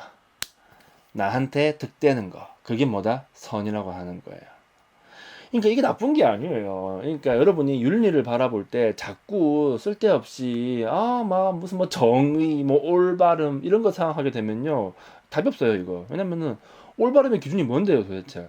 그 땅은 없다니까요. 자, 아니 인간에게 뭐 올바름의 기준? 자, 사람을 만약에 동물적으로 바라본다고 해봅시다. 그러면 동물이니까 뭐가 가장 올바른 거예요? 삼견이 올바르다고 말할 수 있지 않겠어요? 그렇기 때문에 윤리에서 선이라고 하는 말을 하게 된다고 한다면 여러분은 자꾸 머릿속으로 올바름, 뭐 정의로움 이거를 딱 지워요. 머릿속에서 일단은 지우라고. 그걸 먼저 지우고 그냥 어느 한 기준을 세우고 그 기준을 일관적으로 유지할 수 있는가 그걸 보는 거예요. 그래서 만약에 이기주의라고 하는 기준도 있어요. 이기주의 책도 있어요. 어디 있더라? 이 척구지 중에 저 제일 위에 있는 거 있잖아요. 제일 위에 저기 윗부분에 있는 거. 저게 전부 다 윤리학 책이에요. 못 찾겠어요. 자, 아무튼 이기주의라고 하는 것도 있는데 그건 뭐냐면은 나한테 이득이 되는 게 뭐다? 올바른 기준이라고 보는 거예요. 그러면은 이기주의에 따르면은요. 나한테 득이 되는 게 뭐가 된다? 선이 된다라고 하는 거지. 그걸 어떻게 해라? 일관성 있게 밀어붙이라는 거예요. 이기주의가 나쁜 게 아니야. 안 그럼 무슨 말인지 알겠죠? 그런 식으로 흘러가는 거예요, 이게. 그래가지고 다양한 관점이 나오게 되죠. 하나만 더 얘기해 줄게요. 윤리의 왕은 누구냐? 공리주의예요. 자, 윤리의 왕은 공리주의다. 외워요, 그냥. 그러니까 외워, 그냥. 자, 윤리의 왕은 뭐다? 공리주의. 그래가지고, 윤리 책을 좋아한다기보다는 뭐 특정 분야의 책은 보통 한 200권씩 있다고 보시면 돼요. 자, 200권은 좀 오바다. 한 5, 60개는 있겠다. 그렇게 되고, 뭐 아무튼 그래요. 자. 그러니까 200개씩 있는 거는 좀 더 큰 분야로 봐야 되는 거죠. 자, 공리주의는 윤리의 왕이에요. 왜냐면은 이거는 진짜 정말 논리 일관성을 갖다가 끝까지 밀어붙이기 정말 완벽하거든요. 그래가지고 좋죠. 아무튼 뭐 괜찮죠. 뭐. 그래서 어느 날 만약에 철학과에 가서 내가 만약에 윤리를 만약에 전공을 한다고 해봅시다. 그러면 다 필요 없어요. 선택을 해야 돼. 공리주의를 따르던가 아니면은 공리주의를 까던가. 만약에 내가 공리주의를 까는데 성공을 한다면은 그 사람은 농담이 아니고요. 노벨 문학상 받을 수도 있을 거예요. 근데 그게 불가능하다는 거지. 안 돼요. 어느 누구도 해내지 못했어. 그 공리주의 논리를 깨기 위해서 진짜 발악하듯이 애쓴 미국의 학자가 한 명 있어요. 그 사람이 누구냐면 어디 있냐? 여기 있다. 이 책 쓴 사람이에요. 정의론이라고. 자, 존 롤즈라는 사람이 있죠. 이 사람이 이 책 써가지고 공리주의를 거의 깰 뻔했거든요. 근데 결국 실패했어요. 결국 실패. 그 정의론 저것도 다음에 한번 보면 좋은데 내가 영상 중에 존 큐를 올린 적이 있었나? 올렸으면 아마 거기에 내가 아마 정의론을 설명했을 텐데 아무튼 그러다고 하는 것까지. 자, 알겠죠? 그렇기 때문에 이 선이라고 하는 말을 듣고 여러분이 자꾸 이상한 편견을 가지지 말라라고 하는 거지. 내가 그거 하나 설명해 주려고 지금 이 난리를 치는 거예요. 알겠죠? 뭐 성은 무조건 올바름이다. 뭐 정의롭다. 그런 걸 자꾸 생각하지 말라는 거예요. 선의 기준은 다 다를 수 있는 것이고 심지어 이기심이라고 하는 것도 선의 기준이 될 수가 있다라고 하는 걸 먼저 기억해 놓고 그 다음에 그거를 갖다가 어떻게 해야 된다? 일관적으로 밀어붙일 수 있는가? 그걸 따지는 거. 그게 윤리학이다라고 하는 것만 아시면 돼요. 그렇기 때문에 아가톤이 선이다. 뭘 말한다? 이득이 되는 것을 선이라고 본다. 이게 이상할 게 아니라는 거죠. 자, 그러면은 다시 돌아가서 자, 인간이 자기 자신에게 주어진 것을 가지고 계속해서 불만을 가지게 되는 이유가 무엇이냐라고 하는 그 질문에 대해서 아들러의 답은 아가톤 때문이다 라고 말을 하게 되죠. 아가톤은 뭐라고요? 선이라고 얘기했죠. 자, 그리고 이거는 약간 좀 도덕적인 의미보다는 나한테 그냥 덕이 되는 걸 얘기하는 거예요. 그래서 나한테 좀 좋은 목적을 이루기 위한 거, 나한테 좀 뭐 이득이 되는 거, 그 모든 것들은 다 선이 되는 거예요. 그럼 반대말은 뭘까? 아가톤의 반대말은 카콘이라고 하죠. 자, 이 카콘이라고 하는 건 뭐냐면, 뭐겠어요? 악이죠. 여기서 악이라고 하는 게 사악한 놈, 이 사이코패스 같은 놈 그런 게 아니고, 그러면 득이 되는 걸 말했으니까, 여기서 카콘은 뭘 말하는 거겠어요? 득이 되지 않는 걸 말하는 거지. 득이 되지 않는 것. 자, 이렇게 말하니까 모르겠죠? 예를 하나 들어볼게요. 자, 어느 한 살인자가 있다고 해봅시다. 사람을 죽였어요. 자, 그러면 그놈한테도 뭔가, 그러니까 이 사람을 죽였다고 하는 살인자가 있다고 했을 때, 이 사람은 그러면 무조건 카콘을 따르는 아주 나쁜 놈이냐? 이렇게 볼 수 있느냐? 아니라는 거죠. 자, 이득이 되느냐, 이득이 되지 않느냐, 거기로 보는 거예요. 그러면은 사람을 죽인다라고 하는 행위에도 어떤 이유가 있는 것이고, 그 이유가 만약에 나한테 이득이 되는 것이라고 한다면은, 그거는 그 살인자한테도 아가톤의 수행이다라고 볼 수가 있다고 하는 거지. 또 더불어서 아까 전에 말했었던 히키코모리 같은 거 있잖아요. 히키코모리 같은 경우에도, 자, 그 사람이 왜 그렇게 방 안에 갇힌 채로 나오지 않느냐? 간단해요. 그걸 뭐라고 여기니까 아가톤이라고 여기는 거예요. 선이라고 여긴다라고 하는 거죠. 자, 그래서 자기 자신의 삶을 불행하다, 나의 과거는 불행하다, 다 이 모든 건 엄마 아빠 때문이다 라고 계속해서 생각을 하고 계속 엄마를 원망하고 다 이 모든 건 아빠 때문이야 말하고, 잘된 건 내 탓이고 못된 건 다 네 탓이라고 말하는 그 이유가 무엇이냐면은, 그렇게 생각하는 게 나한테 뭐니까? 아가톤이니까 선이라고요. 오케이, 이런 사람 얼마나 많아. 어떤 면에서 보면은 이 아들러도 이 사람을 이해하는데 정말 좋은, 되게 기가 막힌 부분이 되게 많아요. 주변에 얼마나 많아요, 진짜. 잘 되는 건 다 지 탓이야. 망하는 거는요, 다 남 탓이야. 특히 한국 사람 특히 심해. 특히 심하다고. 그리고 제일 많이 원망하는 게 이제 부모 원망을 또 많이 하잖아요. 그죠? 근데 그런 식으로 생각하는 이유가 무엇이냐면, 그렇게 생각하는 게 나한테는 뭐라고? 선이라고요. 나한테 아가톤이라고 생각을 하는 거예요. 그렇게 생각을 해버리게 되면은 그 생각 자체가 나한테 뭘 줘요? 뭔가 이유를 주게 되고, 그러면 나는 내가 이렇게 살아가는 이유는 합리적인 게 되는 것이고, 그렇게 생각하게 되면요, 나는 뭐가 돼요? 선이 된다고 하는 거예요. 알겠죠? 그렇게 해서 사람들이 자신의 생활 양식을 정한다는 거예요. 그러니까 어떤 사람은요, 끊임없이 자기를 막 극복하고자 하고 과거에 사로잡히지 않으려고 하고 막 좀 더 나아가기 위해서 애쓰는 사람들도 있죠. 그죠? 자, 그러면 그 사람은요, 그런 식으로 생각을 하는 거예요. 그게 나의 뭐다? 아가톤이라고 생각을 하는 거죠. 나한테 뭐가 된다? 득이 된다. 오케이? 근데 어떤 사람은요, 매일같이 원망해요. 다 저 나쁜 놈이다. 쟤네들이 잘 사는 건 다 도둑질을 했기 때문이다. 뭐 이런 식의 생각들 말이죠. 근데 뭐 도둑질을 하긴 뭘 해. 그냥 열심히 살았던 뿐. 근데 그렇게 생각을 해버리는 게 오히려 자기한테는 훨씬 더 마음이 편할 수도 있다라고 하는 것이고, 그걸 보고 뭐라 그런다? 그 사람의 아가톤이 된다라고 하는 거죠. 그렇게 해서 그 사람이 뭐가 나오냐면은 생활 양식이 나온다라고 하는 거예요. 그렇게 하면은 자기 자신이 훨씬 더 편하고 좋을 테니까요.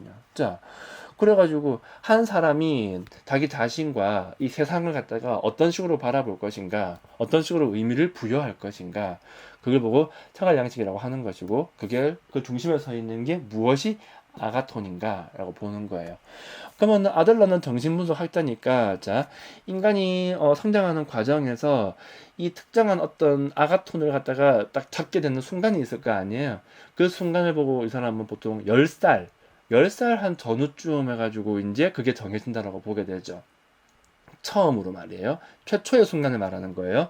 하지만 이거는 선천적으로 주어진 게 아니에요. 락강식으로 얘기해가지고 그냥 주어진 게 아니라 내가 선택할 수 있는 것이기 때문에, 내가 마음만 좀 바꿔 먹게 되면은 다시 또 변화시킬 수도 있다라고 보는 거죠. 자, 그러면은 어떻게 하면은 내가 생활 양식을 바꿀 수 있을까? 뭐가 필요할 것 같아요? 내 생각을 바꾸기 위해서는. 내가 생각했을 때 나한테 득이 되는, 나한테 아가톤이라고 생각되는 걸 갖다가 바꿀 수 있어야 돼요. 이거를 바꿀 수 있을 때만이 사람은 좀 더 다르게 변화할 수 있다고 보는 거거든요. 어떻게 해야 아가톤을 변화시킬 수 있을까? 대답.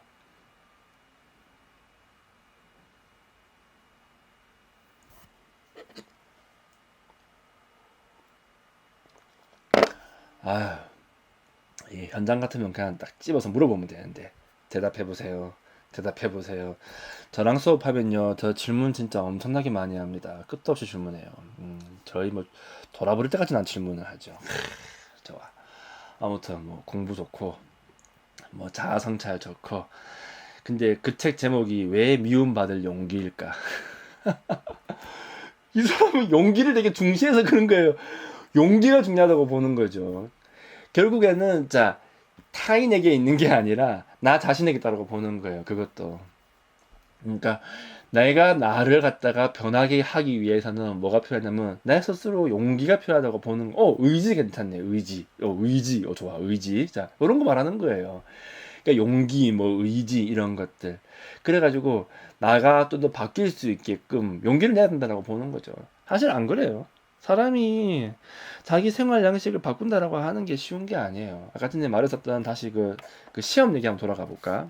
자, 내는 법대를 나왔잖아요. 그리고 우리 학교에는 그 시험 공부한 애들이 진짜 많아요. 왜냐면 시험 붙는 학교가 옛날에는 좀 정해져 있었거든요. 그러니까 부산에는 2개 정도 학교가 시험 붙는 학교고 서울에는 훨씬 더 많았겠고 그렇죠. 그러니까 시험 붙는 학교로 가게 되면요. 1학년 때 그 총장이 와요. 그래가지고 뭐라 하는 줄 알아요? 시험 치라고 해요. 왜 시험 치라고 하는 줄 알아요? 간단합니다. 많이 덤벼야 돼요. 많이 덤벼야 많이 붙는 거예요. 이거는 다 필요 없어요. 그냥 엉덩이 싸움이야. 나는 엉덩이가 좀 부족했나 봐요. 자, 아무튼 내 친구 중에 당시에 나랑 같이 입학한 친구 중에 아직도 시험 공부하는 놈 있을까요? 없을까요?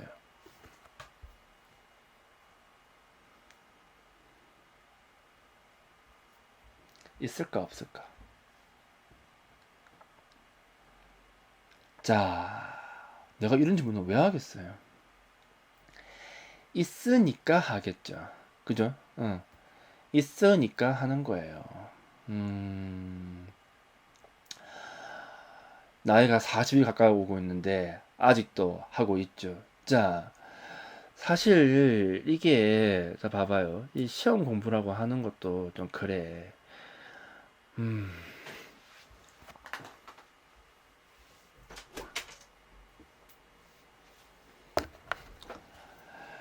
시험 공부를 10년 가까이 하게 되면요. 거기서 벗어날 수 있는 방법이 없어요. 왜냐면 국어 말고는 해본 게 없거든요. 뭐 내가 뭐 취직 공부를 했나 뭐 다른 걸 해본 적이 있나 뭐 해본 게 없어. 아무것도 해본 게 없어.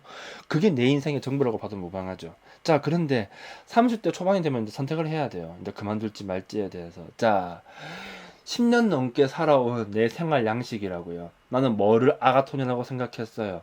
시험 붙는 게 그냥 선이라고 생각을 했던 거죠. 그래서 그렇게 살아왔던 거예요. 자, 이제 선택해야 돼요. 그만할지, 계속할지. 자, 그만하는 게 쉬울까? 그게 그렇게 쉽겠냐고요, 그게. 세상에서 제일 어려운 거예요, 그거.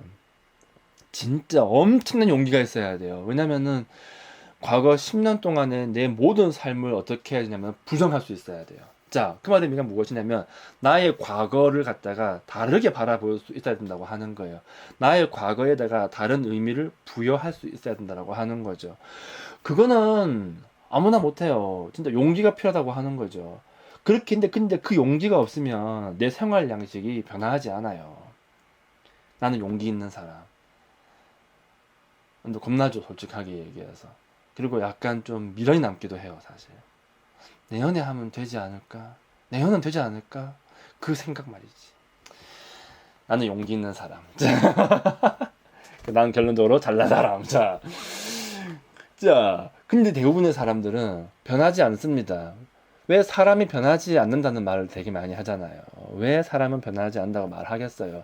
자기 스스로가 변하지 않겠다고 결심했기 때문에 그런 거예요. 그리고 사람들이 내가 변할 수 있는 과거를 새롭게 바라볼 수 있는 아가톤을 갖다가 완전히 다른 걸 아가톤으로 가져올 수 있는 그 생각을 한다라고 하는 건 진짜 보통 용기로는 될 수가 없다라고 한다는 거죠. 알겠죠? 무슨 말인지. 바로 딱 요 부분을 얘기하는 거예요. 하지만 네가 만약에 용기를 낼 수만 있다라고 한다면, 당신이 만약에 조금만 용기를 낼 수 있다라고 한다면은 당신의 생활 양식은 바뀐다는 거예요. 그리고 그거를 할 수 있어야만이 무언가 변화할 수 있다라고 하는 거죠. 그게 없으면은 그냥 뭐 지금 이 모양 이 꼴로 계속해서 살아간다라고 하는 거예요. 자, 그러면 두 번째 질문. 왜 용기를 낼 수 없을까?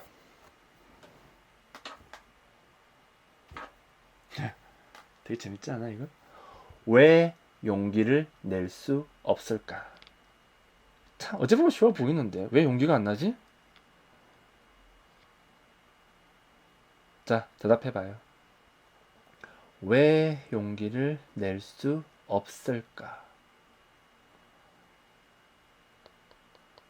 무엇이 나로 하여금 용기를 내지 못하게 만드는가? 좋아. 또 다음 분.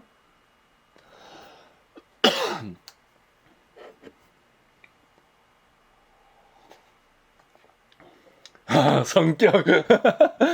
성격 재밌네, 성격. 승질머리가 더러워서. 자, 이건 내 생각이 아니고 아들러의 생각을 얘기하는 거죠. 아들러 배우고 있는 거니까. 인간관계 때문이라고 봐요. 인간관계 때문에. 그러니까 타인에게서 상처받지 않겠다. 이게 좀 목적이라고 보는 거죠. 사실 뭐 틀린 말도 아닌 게, 자, 10년 동안 시험 공부를 하면 또 내가 다시 또 시험 공부 얘기할게요. 자, 봐봐요. 10년 동안 시험 공부를 하게 되면요, 인간관계가 유지가 될까 끊길까? 당연히 다 끊기죠. 왜겠어요? 나는 다른 사람 만나기 싫어요, 사실. 왜 만나기 싫을까요? 걔네들은 다 취직했지, 돈도 벌지, 나는요 돈 10원도 없어요. 걔네들은요 한 달에 월급이 얼마 정도 되지, 심지어 어떤 애는 막 결혼도 했어요. 애까지 나온 애도 있다. 심지어 어떤 애는요 집도 샀대요. 나는 근데 내 현실은 뭐야? 밑버거 실노에 갇혀있는 아주 찌질한 내 인생. 자, 내가 걔를 만났어. 그 잘 나가는 걔를 만났어. 그러면 걔가 나보고 뭐라고 하겠어요? 이렇게 말하게 되겠죠. 너는 왜 그러고 사니? 그 말 안 하겠어요? 여러분들 그런 말 한 번쯤은 들어본 적 있고 또는 해본 적이 있을 거예요. 언제 많이 하나? 명절 때 많이 하잖아요. 명절 때. 그러니까 그 말을 하지 말라고. 자, 그러니까 어떻게 하면 돼요? 인간관계를 끊어버리는 거죠. 너무 피곤한 거죠.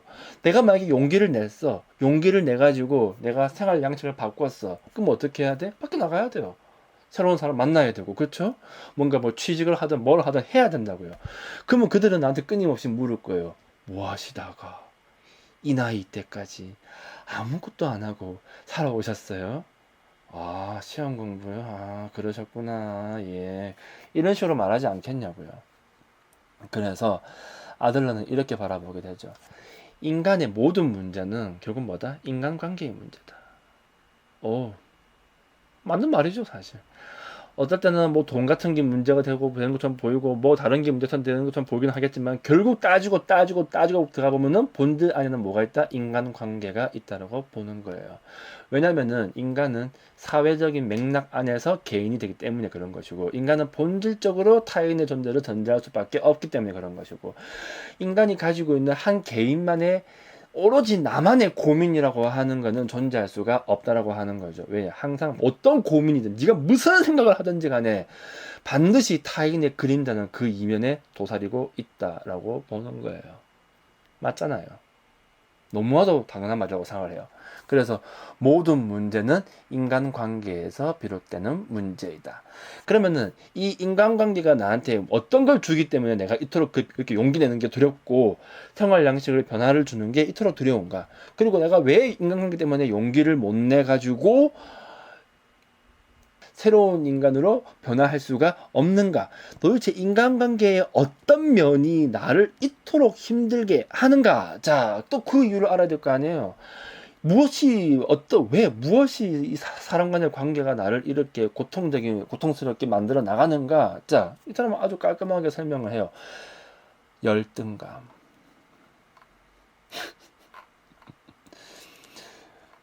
되게 심플하지 않아요, 이 사람? 아들은 되게 심플해요. 이해하고 오답가 하나도 없고 되게 쉽지 않아요, 이 사람? 락강에 비할 바가 아니지. 얼마나 쉬워. 얼마나 쉽냐고. 자, 열등감이라고 얘기하는 거예요. 자, 인간관계가 들어온 이유가 무엇이냐면 간단해요. 모든 인간은 평등하지가 않아. 모든 인간은 똑같지가 않아. 너무도 불행하게도 어떤 놈은 똑똑하고 어떤 놈은 멍청하다고요. 어쩔 수가 없어. 어떤 놈은 천재로 태어난 놈도 있고 어떤 놈은 또 바보처럼 태어난 애도 있고 어떤 놈은 키가 큰 애도 있고 어떤 놈은 키가 작은 애도 있고 어떤 놈은 머리가 크기도 하고 어떤 놈은 머리가 작기도 하다고요. 어쩔 수가 없다는 거야. 그거는 모든 인간이 같을 수가 없다고요. 자, 그런데 내가 만약에 나 자신에 대한 가치 판단을 열등하게 내리게 되면요, 타인과 비교를 하게 된다고요. 그러면 열등감은 뭐겠어요? 이거는 결국 뭐냐면 비교를 통해서 나오게 되는 감정인 것이고, 이 감정은 굉장히 주관적이에요. 객관적인 게 아니라는 거죠. 사실 열등감이라고 하는 이 감정에 실체가 없어요. 사실 무엇이 더 낫고 무엇이 더 낫지 않는가, 그걸 누가 정해요? 예를 들어서 봐봐요. 지금은 키 큰 사람이 되게 좋죠? 그렇죠? 자, 남자는 항상 180이 넘어야 되고 막 그런 말 되게 많이 하잖아요. 그러잖아요. 자, 나는 키 가지고 열등감을 가지는 사람들 나는 이해를 못해요. 왜 뭘 못하느냐? 나는 키가 크니까. 나는 키가 크니까. 자, 나는 이해를 못해. 자, 그럼 나는 그 사람 가질 수가 없죠. 근데 어떤 사람이 만약에 열등감을 가지고 있다고 해봅시다. 자, 그런데 갑자기 어느 날 이런 병이 생겼어. 180 이상의 사람들은 다 죽는 병이 생겼다고 해봅시다. 그러면요, 누가 훨씬 더 우월한 거예요? 180 이하의 사람이 훨씬 더 우월한 거 아니에요? 응, 진화라고 하는 건 그렇게 일어나는 거예요. 자, 그렇다고 한다면 누가 더 우월한 거예요? 170 이하가 더, 180 이하가 더 우월하게 되는 거예요. 결국 무엇이냐면, 무엇이 낫다, 그러다, 뭐 우월하다, 아니다라고 하는 거는 사실이 아니라는 거지. 그런 거는 객관적이지가 않다는 거지. 그래서 오늘 날의 열등감이라고 하는 건 철저하게 뭐다? 주관적인 해석이다. 네가 그렇게 생각을 하기 때문에 그렇게 가는 것이다. 근데 인간관계 속에서 사람들은 어떻게 하느냐? 끊임없이 금마하고 비교를 한다고요. 금마 보고 있으니까 어때? 쟤는 왜 저렇게 공부도 잘하는 것 같고, 쟤는 왜 저렇게 일도 잘하는 것 같고, 쟤는 왜 저렇게 뭐든 못하는 게 없는 것 같냐. 뭐 이런 식의 얘기를 되게 많이 하죠. 나는 어떨 것 같아? 나도 마찬가지예요. 나도 열등감 되게 많아. 말했잖아요. 내가 살다가 천재를 매만 본 적이 있다고. 나도 내가 되게 똑똑한 줄 알았어요. 나 진짜 내가 똑똑한 줄 알았거든. 근데 진짜 말도 안 되는 인간을 보고 나니까 내가 그 질투심과 그게 너무 커져가지고 뭐 저런 새끼가 다 해서 싶다라고 하는 거죠. 이 열등감이라고 하는 거는 철저하게 주관적 해석이에요. 그럼 어떻게 할 수 있겠어요? 바뀔 수 있다라고 하는 거죠. 자, 열등감이라고 하는 거는 타인과 나를 비교하는 거예요. 비교할 때 중심에 있는 건 무엇이냐면 가치 판단이 내려지게 되는 것이고, 이 가치라고 하는 거는 사회적 맥락 안에서 성립이 하는 거예요. 그럼 사회가 바뀌면요, 얼마든지 변화할 수도 있다고 보는 거죠. 뭐 예를 들면 뭐 직업 중에서 공무원 같은 거 있잖아요. 지금은 공무원 어때요? 전부 다 공무원 하려고 목숨 걸고 달려들고 있잖아요. 가치가 높다. 그래서 공무원 한 애들 보고 열등감 느낄 때도 분명히 있을 거예요. 근데 불과 30년 전, 40년 전만 해도 어땠어요? 공무원. 사람들이 잘 안 하려고 했었어요, 옛날에는. 우리 틈사 중에서는 공무원 하다가 돈 안 되는 거 때려쳐라 해가지고 택시 운전수 하던 분도 있었어요. 옛날이죠. 가치는 어떻게 된다? 변한단 말이에요. 가치는 끊임없이 변화하는데 그거 가지고 열등감 가지고 있으니 이게 무슨 의미가 있냐고 하는 거예요. 안 그래요? 불과 우리가 제가 어릴 때만 하더라도 머리 큰 게 좋았었어요. 머리가 너무 작으면 막 놀림감이었다니까요. 옛날에는 내가 국민학교 다닐 때만 하더라도. 근데 지금은 어때? 지금은 아니잖아요. 이거 봐봐, 얼마든지 바뀔 수 있다고 하는 거예요. 이게 옛날에는 또 봐봐요. 키 크면 뭐라고 얘기해서 멀대 같고 약간 좀 뭐 싱겁다라는 식의 말은 나오지 않았었어요? 지금은 어때요? 아니잖아요. 지금은. 그러니까 이 가치를 자, 핵심은 뭐냐? 가치는 얼마든지 뭐한다? 변화한다라고. 아니 대사라기보다는 좀 머리 작은 애들을 좀 많이 놀렸다, 뭐 그런 거죠. 그러니까 머리 큰 게 부끄러운 건 아니었다, 이렇게 이해하면 되죠. 그러면 열등감을 어떻게 하면 돼요? 바라볼 수 있을까? 주관적인 거예요. 주관적인 것이기 때문에 생각하기에 따라서는 좀 긍정적인 역할을 할 수도 있겠죠. 그러니까 내 열등감을 없애기 위해서, 내가 이 열등의식을 없애기 위해서 좀 더 노력할 수도 있을 것이고. 자, 그것 또한 그렇게 생각을 하려면은 뭐가 필요하다? 용기가 필요하다라고 하는 거예요. 자, 하지만 사람은 그렇게 할 수가 없다. 그래서 컴플렉스가 생기게 되죠. 자, 이걸 보고 뭐라고 부르냐면 두 가지 컴플렉스가 생기게 되는데, 열등 컴플렉스라는 게 있어요. 자기 열등감을 이제 변명 삼기 시작하는 거죠. 나는 결혼을 못했어요. 자, 내가 왜 결혼을 못하는 줄 알아요? 자, 똑같아요. 자, 먼저 뭐가 나와야 돼요? 자, 내가 결혼을 못한다라고 하는 내 현재의 뭐 어떤 원인이 있어가지고 이렇게 되는 게 아니라, 먼저 내가 어떤 나는 결혼을 못한다라고 하는 목적을 먼저 설정해 놓고 그 수단으로서 어떤 이유를 갖다 붙이는 식인 거예요. 그래서 열등 컴플렉스 같은 경우에는 나는 결혼을 못하는데 왜 못하냐면 못생겨서 결혼을 못해. 나는 취직을 못하고 있지. 내가 왜 취직을 못하는 줄 알아? 학벌이 너무 딸려가지고 취직을 못하는 거야. 그래서 나는 계속해서 결혼 안 하고 취직도 안 할 거야. 자, 이걸 보고 뭐라고 부르냐면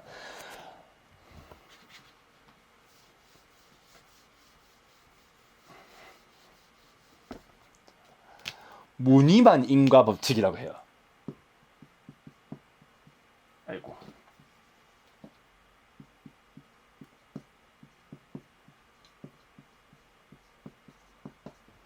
나는 A라서 B를 못해. 그러니까 B를 못하는 나는 문제되는 게 아니야. 그러니까 나는 어떻게 할 거야? 계속해서 B로 있을 거야 라고 얘기하는 거죠. 더불어서 봐봐요. 한 가지 또 더 있어요. 여기에는 내가 A라서 B를 못한다. 이 말의 의미가 뭔지 알아요? 나는 A만 없다면은 굉장히 유능한 사람이야. 그래서 나는 A에 가려서 보이지 않는 진정한 나는 굉장히 우수한 사람이지. 이게 열등 컴플렉스인 거예요.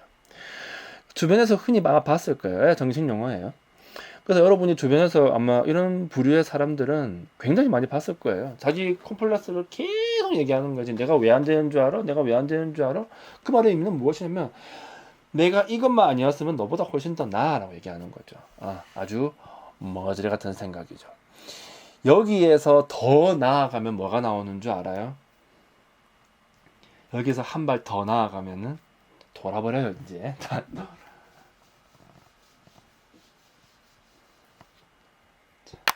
이 사람은 빨간색으로 내가 자르야 되겠어.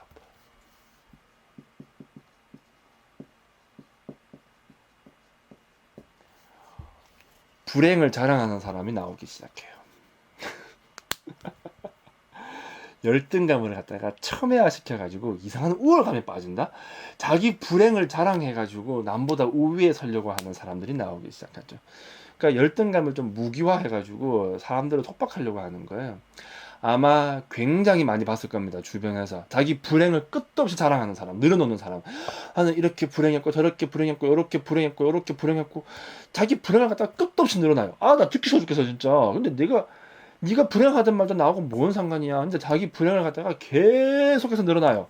그래 놓고서 자기가 마치 우월하다라는 식으로 이야기를 하게 되죠. 그거 그 슬기로운 의사생활에서도 그 사람 한 번 나온 적 있어요. 그런 부류의 사람들이. 그러니까 보통 이런 식으로 되게 많이 하죠. 아휴, 너는 좋겠다. 선생님은 뭐 고생도 한번 안 해보고 살아봤을 것 같아요. 선생님은 뭐 인생이 뭔지 알아요? 뭐 고생을 해봤어야 알지. 나는 너무 인생이 너무 불행했어. 뭐 이런 식으로 말하는 사람 있잖아. 그거 말하는 거예요, 이거.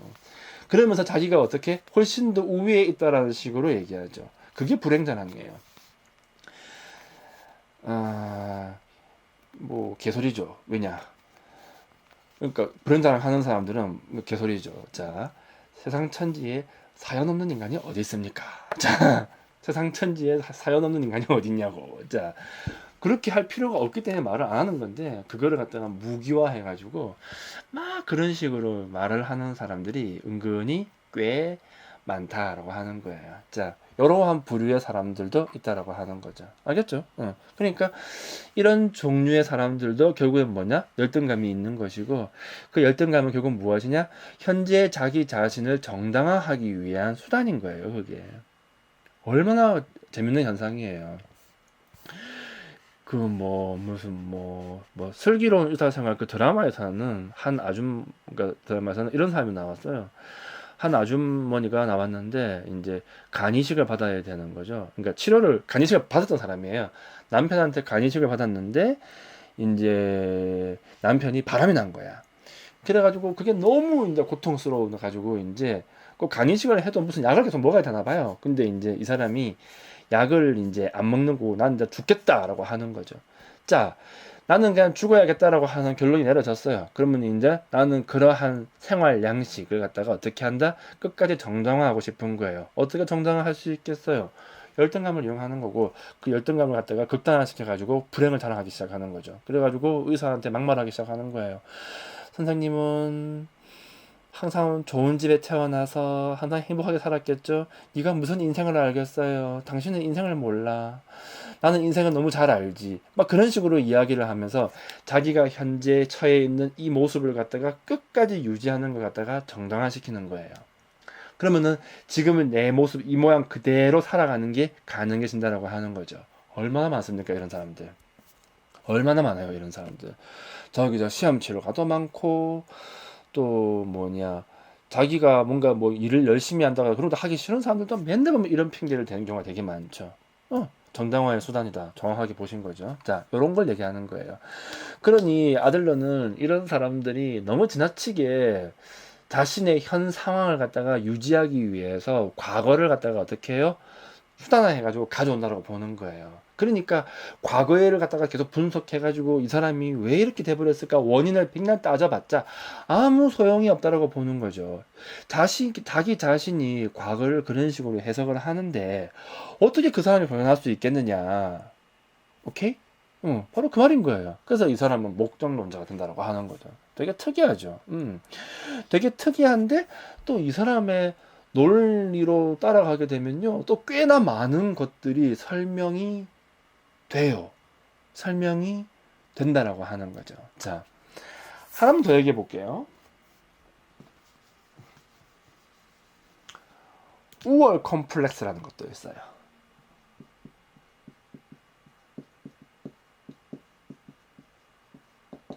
재밌죠? 되게 재밌는 거예요, 이거. 자, 열등 컴플렉스든 불행 자랑이든 우월 컴플렉스든 전부 다 어디서 나오는 거라고? 인간관계에서 나온다고 했어요. 그죠? 그리고 인간관계를 갖다가 어떻게 해서든 간에 좀 더 톡박시키려고 하는 거예요. 뭐 하기 위해서? 지금의 나를 갖다가 끝까지 유지하기 위해서, 지금 내 꼬라지를 갖다가 변화시키지 않기 위해서 어떻게든지 핑계를 대려고 하는 거예요. 자, 우월 컴플렉스는 뭐냐면 내가 너무 못났어. 견디기가 너무 힘들어. 그럼 어떻게 하면 될까? 보상하려고 해요. 아주 값싸게. 어떻게 하냐면은 기대를 안 했다니. 조금 실망인데 기대를 안 했다니. 내가 얘기하는데 기대를 안 하다니. 아유 참. 내가 얘기하면 재밌어요. 자, 한 번 더. 자, 다 돌아가서. 자, 내가 좀 더 우월한 것처럼 행동을 하는 거야. 그래서 이제 이걸 보고 뭐라고 부르냐면 거짓 우월성이라고 하죠.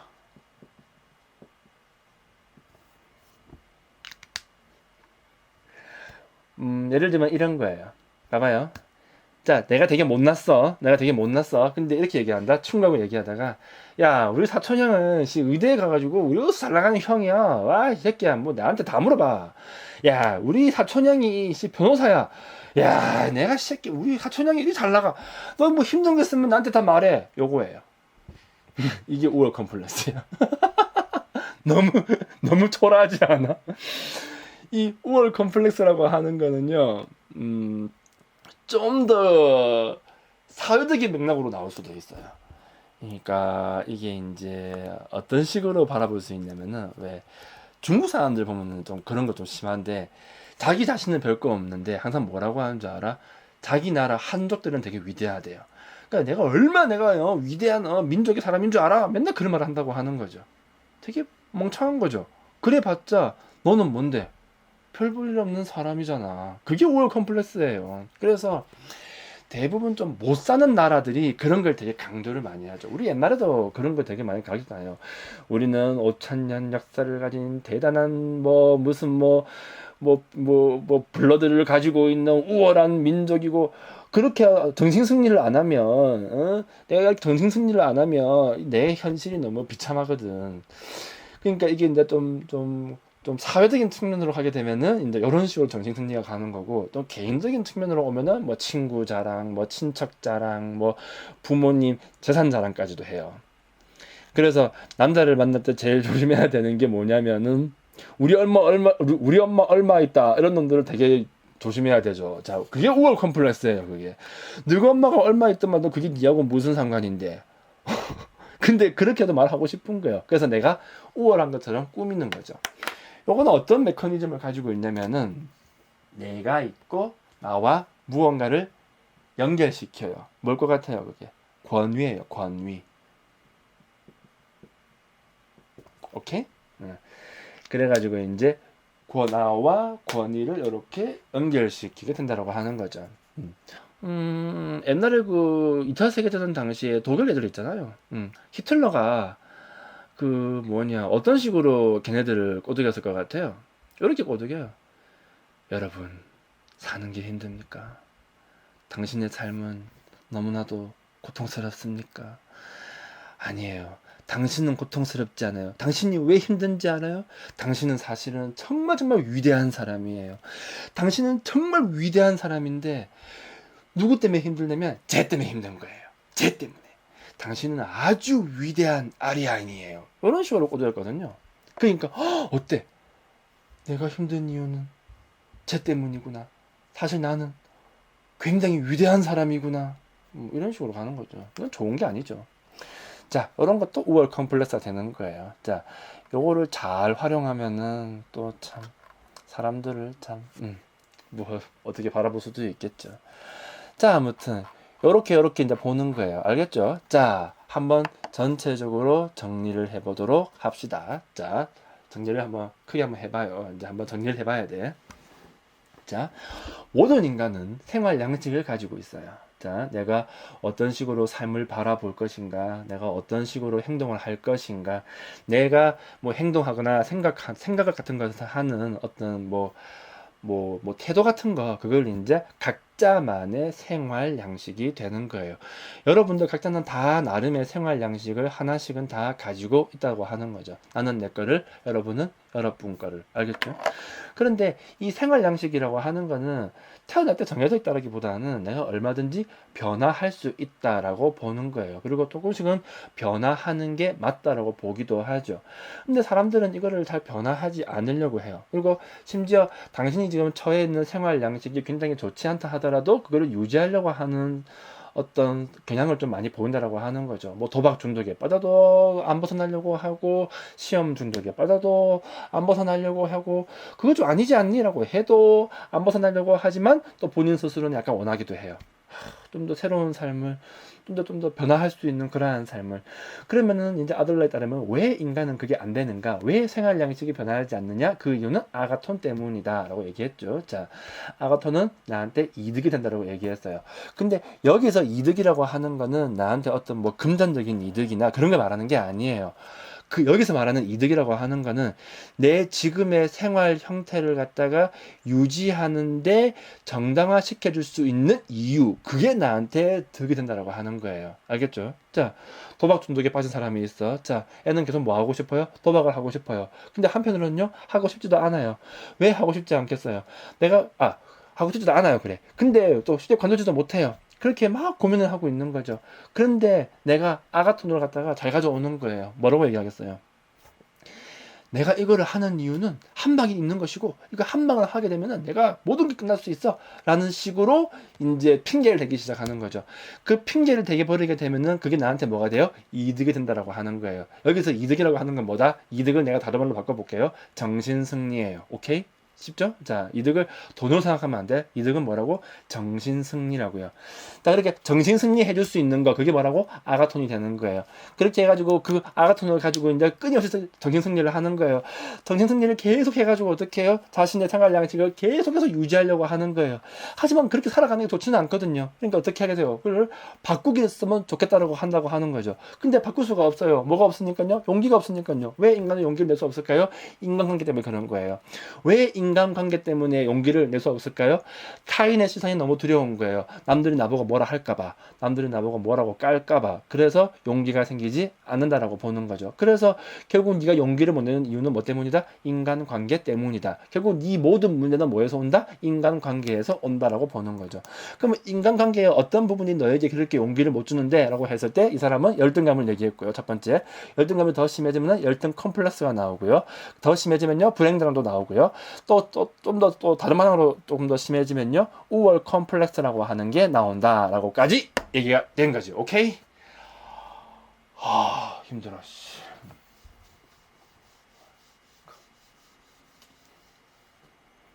좋아.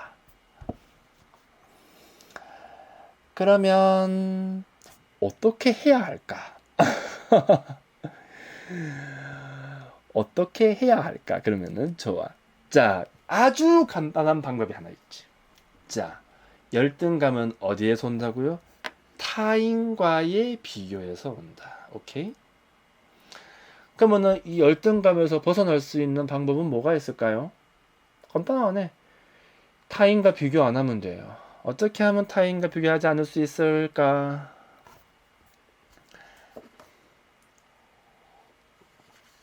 그래서 이 사람은 이런 얘기를 해요. 열등감을 두 개로 나눠. 진정한 열등감이라는 얘기를 해요.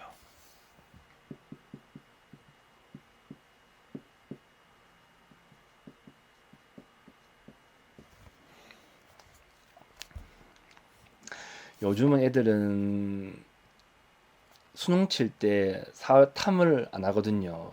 그 선택 과목이 바뀌어가지고, 내가 정말 옛날 수능 시절에 왔으면은, 나도 1타 강사, 나도 1타 학원 선생님, 그런 거 가능했을까? 나는 가능했을 것 같은데, 나는 가능. 근데 요즘은 이게 다 선택 과목으로 바뀌어버리니까, 뭐 딱히, 누가 굳이, 굳이, 자, 다시 돌아가서. 진정한 열등감. 뭘까요, 이게? 간단해요. 타인과 나를 비교하는 게 아니에요. 자, 나와 타인을 비교하는 것. 이게 아까 전에 말했었던 열등감이 되는 거죠. 이렇게 하지 말고, 자, 나와 이상적 나를 비교하는 거예요. 나와 이상적 나를 비교해서 생기는 열등감. 그게 진정한 열등감이라고 하는 거죠. 그래가지고 사람이 자꾸 남하고 비교를 해버리게 되면요, 그거 답답하다고 보는 거예요. 왜냐면 모든 인간이 같지가 않다라고 보는 거죠. 말을 너무 많이 했어. 자, 모든 인간은 같을 수가 없어요. 그런데 자꾸 남하고 비교를 해버리면 답이 있습니까? 제가 잘하는 게 있는데 자꾸 그 보면서 좋겠다, 부럽다 이래버리면 내가 답이 없다고. 그러니까 그렇게 비교하지 말고 네가 생각하는 네 자신의 이상적인 모습과 현재의 니를 비교를 하라고요. 그러면 어떻게 돼요? 거기서도 열등감이 생길 수가 있겠죠. 그런 식으로 이제 접근을 해가지고 열등감을 갖다가 만들게 되면은 어떻게 된다? 훨씬 더 낫지 않느냐라고 보는 거죠. 그래서 이 사람은 뭐라고 얘기하냐면 이런 얘기도 하게 돼요. 권력 투쟁 있죠. 권력 투쟁은 최악이다. 이거는 정말 해서는 안 된다. 왜냐면은 권력 투쟁을 하게 되면요, 패한 자는 반드시 복수로 나가기 때문에 그런 것이다 라고 보는 거죠. 예를 들어 볼게요. 한 애가 있었어요. 부모가 어떤 사람이냐면 맨날 봐도 공부하래요. 맨날 봐도 공부해요. 너무 강압적으로 공부를 막 하는 거죠. 그래가지고 둘이서 이제 권력 투쟁을 하는 거예요. 애가 있고 부모가 있죠. 붙었어. 씨라 공부해라 하기 싫다. 공부해라 하기 싫다. 이런 식으로 붙게 되면요, 이건 최악이라고 보는 거예요. 자, 권력 투쟁이에요. 결국 누가 이겨요? 엄마가 이겨요, 결국에는. 근데 여기서 엄마가 시키는 걸 빡쳐가지고 이씨 해가지고 애가 만약에 나 집 나갈래 해가지고 집을 나가버리면요, 그러면 그게 무슨 의미가 있냐고요. 그러면 걔는 뭐가 돼버린 거예요? 내가 졌잖아요, 권력 투쟁에서. 그래서 부모한테 복수를 하는 거예요. 그러면은 가정 환경이 얘한테 그 비행이라고 하는 비행 청소년을 만들었느냐, 원인, 그러니까 가정 환경이라고 하는 원인 때문에 얘가 이제 양아치가 됐느냐, 아니라는 거죠. 현재 내 목적이라는 거예요. 그 목적은 뭐다? 복수심이라는 거지. 그게 진짜 유라는 거예요. 그렇기 때문에 타인과 권력 투쟁을 하는 건 아니다. 그리고 나는 옳고 나는 무조건 틀렸다, 그런 것도 안 좋다. 그렇게 하니까 자꾸 열등감이 생긴다. 그렇게 하면 안 돼. 그렇게 하지 말고 다른 식으로 하는 게 좋지 않겠느냐라고 하고, 그게 바로 뭐다? 이상적 자기와의 비교가 중요한 것이고, 거기에서 진정한 열등감이 나온다라고 보는 거예요. 나와 비교를 해서 나를 넘어서려고 한다라고 하는 그런 태도를 말하는 거죠. 니트랑 달라진 거 아니에요. 니트랑 거의 똑같다고 보시면 돼요. 영향 아래에 있어요. 자, 알겠죠? 그게 바로 뭐다? 진정한 열등감이라고 얘기를 하게 되는 거고. 자, 그러면은 이 진정한 열등 어떻게 할까? 자,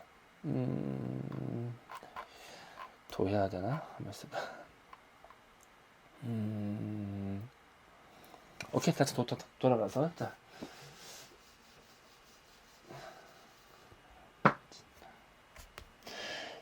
자, 그러면은 이러한 것을 갖다가 잘 수행하기 위해서는 어떤 식으로 해야 될까? 자, 그리고 뭐 좀 타인과 좀 대면을 아예 안 할 수는 없거든요. 사람이라고 하는 것이. 그러면 타인과 경쟁하지 않으면서 나 자신만을 약간 좀 경쟁 상대로 삼으면서 그렇게 좀 더 다른 형태의 열등감을 가져오기 위해서는 어떻게 해야 될까? 자, 그러면은 일단은 이 사람은 이렇게 설명을 하게 돼요.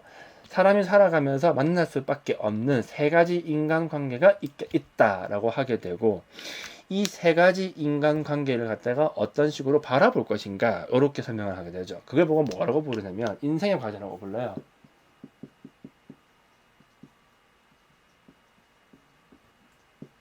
첫 번째, 일의 과제. 이건 뭐냐? 일하는 거예요, 그냥. 뭐 나 혼자 하는 일도 있겠지만 세상천지에 나 혼자 하는 일은 절대 없습니다. 작가인 나는 나 혼자 일을 할까? 누구랑 같이 할까요? 어떨 것 같아요? 당연히 누군가랑 같이 합니다. 저 혼자 하는 거 절대 아니에요. 누군가 한 사람이 붙어야 되고 그 사람이 누구냐면 편집자라는 사람이에요. 그 사람하고 함께 일을 하게 되죠. 세상천지에 혼자 할 수 있는 건 없는 것이고 누군가와 함께 해서 이제 일을 한다라고 하는 거죠. 요거는 그냥 제일 수월하게 봐요. 그냥 일만 하면 되는 거니까. 자, 그래서 이제 히키코모리나 니트족이나 이런 애들 같은 경우에는 일의 과제에 좀 실패했다. 일을 통해서 이제 비판받는 게 되게 싫은 거죠. 요런 게 하나 있고. 하지만 이거를 잘하려면요. 결국에는 일을 자신을 좀 잘하는 자기 자신. 그러니까 그런 거 있잖아요. 내가 일을 하는데 상대방이 나를 겁나 까는 거야. 너는 왜 그렇게까지 못하냐? 라고 하는 거죠. 너는 왜 그 모양 그 꼴이냐? 넌 정말 답답하다. 참고로 말하지만 이 말을 정말 잘하는 사람이 내 옆에 한 명 있어요. 저쪽에 있죠. 자, 그러면 까임을 당하는 사람 입장에서는 자, 봐봐요. 나를 까는 그 대상, 그 타인을 갖다가 나의 경쟁 상대로 삼아버리면요. 답이 없어요. 그렇게 해버리면 답이 없다고요. 그렇게 해버리면 발전이 없는 거예요. 어떻게 해야겠어요? 일 못하는 나와 일 좀 잘하고 싶은 나를 갖다가 스스로 이제 경쟁 상대로 삼는 거죠. 이렇게 했을 때 어떻게 해야 된다? 이게 진정한 열등감이 든다라고 하는 거죠. 요거 하나. 두 번째, 교우의 과제.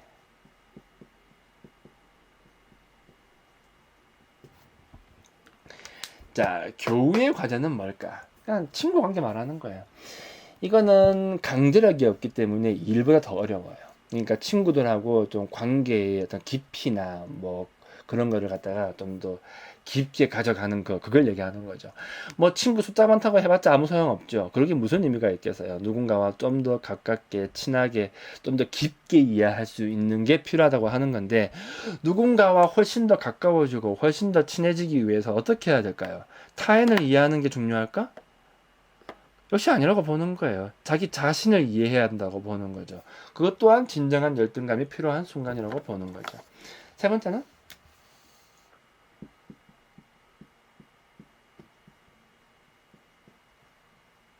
자, 사랑의 과제라고 하는 게 있죠. 이건 그냥 연인이나 가족 같은 걸 얘기하는 거예요. 이게 제일 어렵다라고 보는 거죠.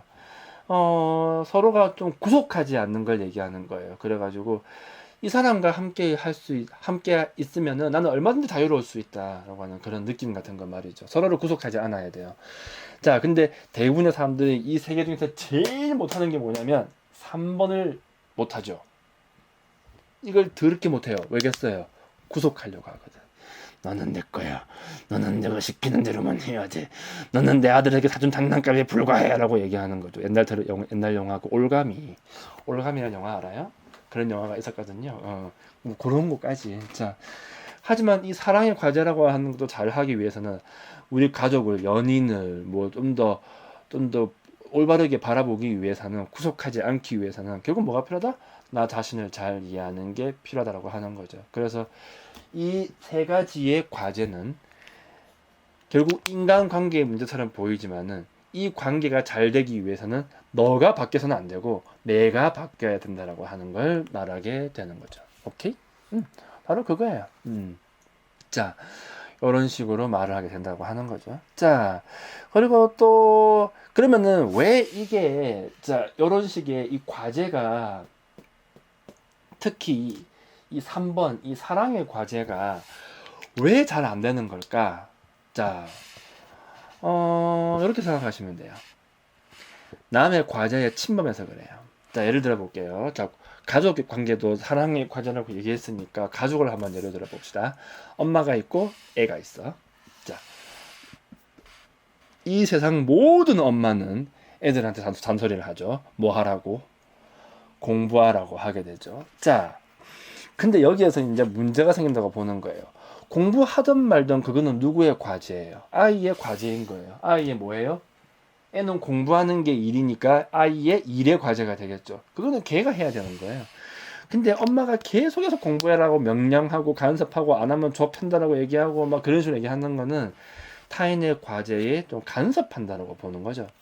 자, 그래가지고 내가 무언 말을 했을 때 이것은 누구의 일인가, 누구의 과제인가. 자, 인생의 과제에는 누구나 다 세 가지가 주어져 있어요. 근데 네가 공부해라고 말하는 거는 나의 과제인가, 부모의 과제인가, 아니면 아이의 과제인가, 이거를 분리하라고 얘기를 하게 되죠. 어떻게 하면 구분할 수 있느냐, 이렇게 얘기하게 돼요. 공부를 안 한다라고 하면, 그러니까 일을 하지 않는 이 선택을 했을 때 그 결과를 최종적으로 받아들이는 사람이 누구인가요? 애가 공부를 안 해가지고 지 인생 조짐은 결국 누구가 그 모든 걸 감당해야 돼요? 애가 감당을 하는 거예요. 그래서 그 결과는 아이의 몫이에요. 그러면 이건 누구의 과제이다? 아이의 과제라고 하는 거예요. 아이의 과제한테 가가지고 억지로 강요해봤자 아무 소용없다라고 보는 거죠. 그럼 어떻게 해야 돼요? 그냥 응원해주라고 하는 거예요. 자꾸 네가 거기 간섭하고 이래라 저래라 해보게 되면은 둘이가 어떻게 돼요? 충돌이 생기고 권력 투쟁 생기게 되고 열등감 생겨요. 맨날마다 엄마 친구 아들은 공부를 잘하는데 이래버리면 답답하는 거지.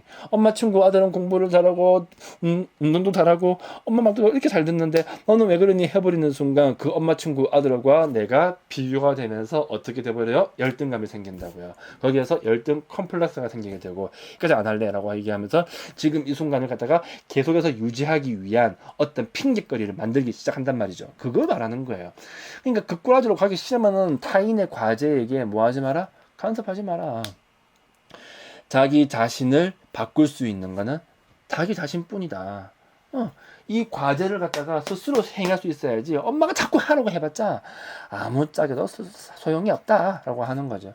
또 더불어서 남의 과제에 너무 심하게 개입하게 되면요 자기 인생이 무거워져요.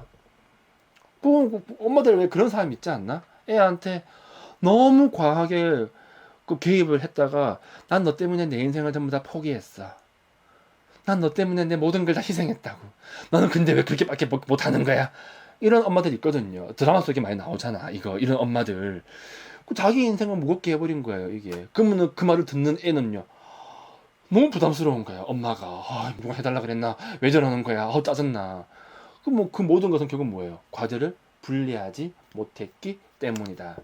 그래서 상대의 과제와 나의 과제를 어떻게 해야 된다? 구분 짓는 것이 필요하다까지 이야기가 나오게 되는 거예요. 알겠죠? 좋아. 자, 뭐 오늘은 이 정도만 해야 되겠네. 자, 이렇게 해가지고 우리가 아들러 일부를 대충 대략적으로 정리를 좀 해봤어요. 자, 꽤 많은 이야기를 했죠. 원인론, 목적론 이야기했고, 그 다음에 생활 양식 이야기했고, 생활 양식을 끝까지 유지하려고 못난 나를 유지하기 위해서 정신 승리하기 위한 핑계가 나오게 된다. 그래서 그 핑계가 바로 뭐다? 목적이라고 하는 것이고, 자, 그런데 그걸 바꾸려면은 용기가 필요한데 용기를 낼 수는 없더라. 왜 용기를 못 내냐면은 인간관계 때문에 그렇더라. 그리고 그 인간관계 같은 경우에는 결국 무엇이냐면은 타인에게서 상처받는 상처받지 않겠다라고 하는 문제가 있는 것이고, 또 인간관계 문제는 그 남하고 좀 비교를 하다 보니까 뭐 열등감 같은 게 나오게 되고, 또 열등 컴플렉스도 나오게 되고, 우월 컴플렉스, 불행자랑 같은 게 나오더라. 그렇게 해서라도 자기 자신을 갖다가 정당하다고 유지하려고 하는 그러한 특징을 보이더라. 근데 그렇게 해봤자 답답했기 때문에 그렇게 하지 마라. 특히 그런 식으로 권력 투쟁을 하게 되면은 네 인생만 불행해질 뿐이다. 그래서 우리에게 필요한 건 무엇이냐면은 너 자신과의 비교가 중요한 것이다. 그렇게 해서 너 자신이 생각하는 이상적인 나와 지금의 나를 비교해가지고 거기에서 경쟁을 해라.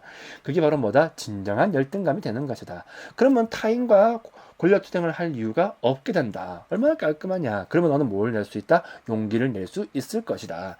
하지만 그것도 잘 안 된다. 왜냐면은 모든 사람은 인생의 과제를 세 가지를 가지고 있다. 그리고 이 모든 것은 결국 내가 스스로 해내야 하는 것이다.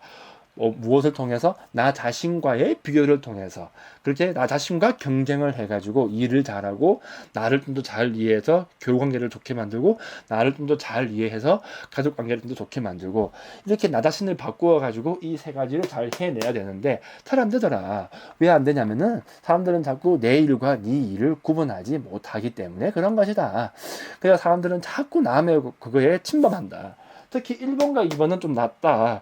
물론 1번도 문제되는 경우가 있기는 하다. 남의 일인데 지가 간섭해가지고 지랄 떠는 놈도 분명히 있기도 하고, 친구 사이인데 선 넘어가지고 친구한테 지랄 떠는 놈도 있기도 한데, 제일 문제가 뭐냐면은 이 사랑의 과제가 문제다. 이게 왜 문제가 되냐면은 가족관계에서는 간섭이 제일 쉽기 때문에 그런 것이다.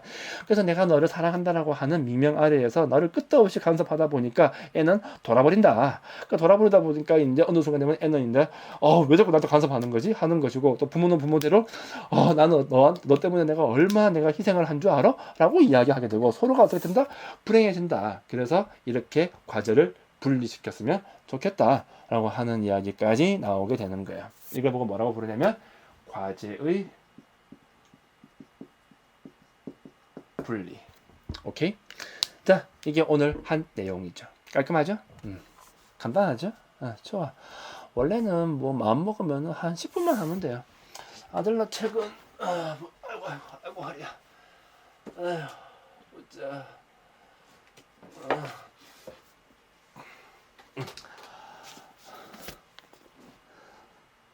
이거 아니네. 이거 아니고 뭐 없어요. 아들나 책은 이거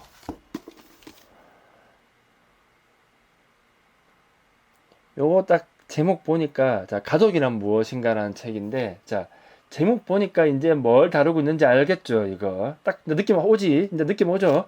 내가 방금 전에 얘기했던 거 그거 다루고 있는 거예요, 이 책이. 요거. 요 책이 좀 굉장히 좀 뭐라고 해야 될까? 핵심적인 거? 우리한테 제일 좀 좋은, 굴이라고 하면 안 되지.